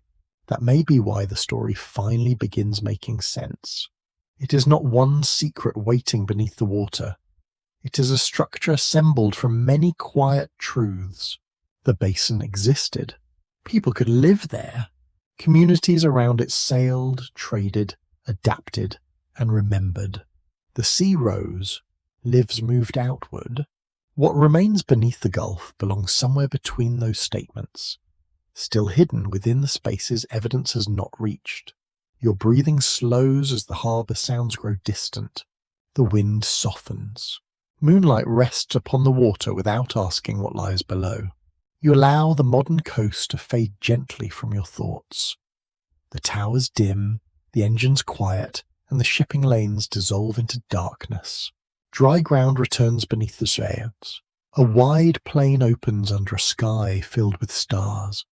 Rivers move through reeds, carrying cold water toward an ocean beyond the horizon. Small fires glow beside the banks. You do not approach them. There is no need. You remain at a peaceful distance, watching figures gather near one shelter. Their voices are too soft to understand, though their meaning feels familiar. Food is shared. A child grows sleepy. Someone adds reeds to the fire, and sparks rise briefly before vanishing into the night. The people do not know that their world will disappear. They do not know that strangers thousands of years away will search for traces of their footsteps. For them, the river is simply flowing. The spring is still clear. The path home remains dry. You listen to water moving through the darkness, slow and patient beneath the stars. Perhaps no great kingdom ever stood here. Perhaps the true loss is quieter. 1,000 ordinary mornings. 1,000 names for places now covered by salt water. 1,000 lives carried forward only through habits, stories, and skills whose origins nobody remembers. The Gulf holds them without explanation. Its waves pass over forgotten ground, smoothing every question into a gentle rhythm. Perhaps one day, a core of sediment will reveal a hearth. Perhaps a diver will lift a worked stone from an ancient bank. Perhaps the strongest evidence will remain hidden forever. The answer does not need to arrive tonight. You can let the mystery rest beneath the water, undisturbed and incomplete. The fires grow smaller. The river darkens. The stars remain above the plain for a little longer. Then the modern sea returns, calm beneath the moon, carrying ships across a landscape no longer remembered. And perhaps the story is not yet complete. Good night. Viết prompt tạo ảnh phong cách 16 cả hyper-realistic cinematic oil painting history story, ratio 16/9. Prompt viết mô tả chính xác bối cảnh, đồ vật, kiến trúc, trang phục nhân vật đúng với thời kỳ lịch sử của nội dung. Prompt không vi phạm chính sách của Google Flow Task Generate 600 scenes for script generate exactly 600 scenes at a time. Minh họa nội dung story cho section 11 đến section 20. Các prompt viết liền và cách nhau một dòng. Yêu cầu phong cách anh phải viết vào từng prompt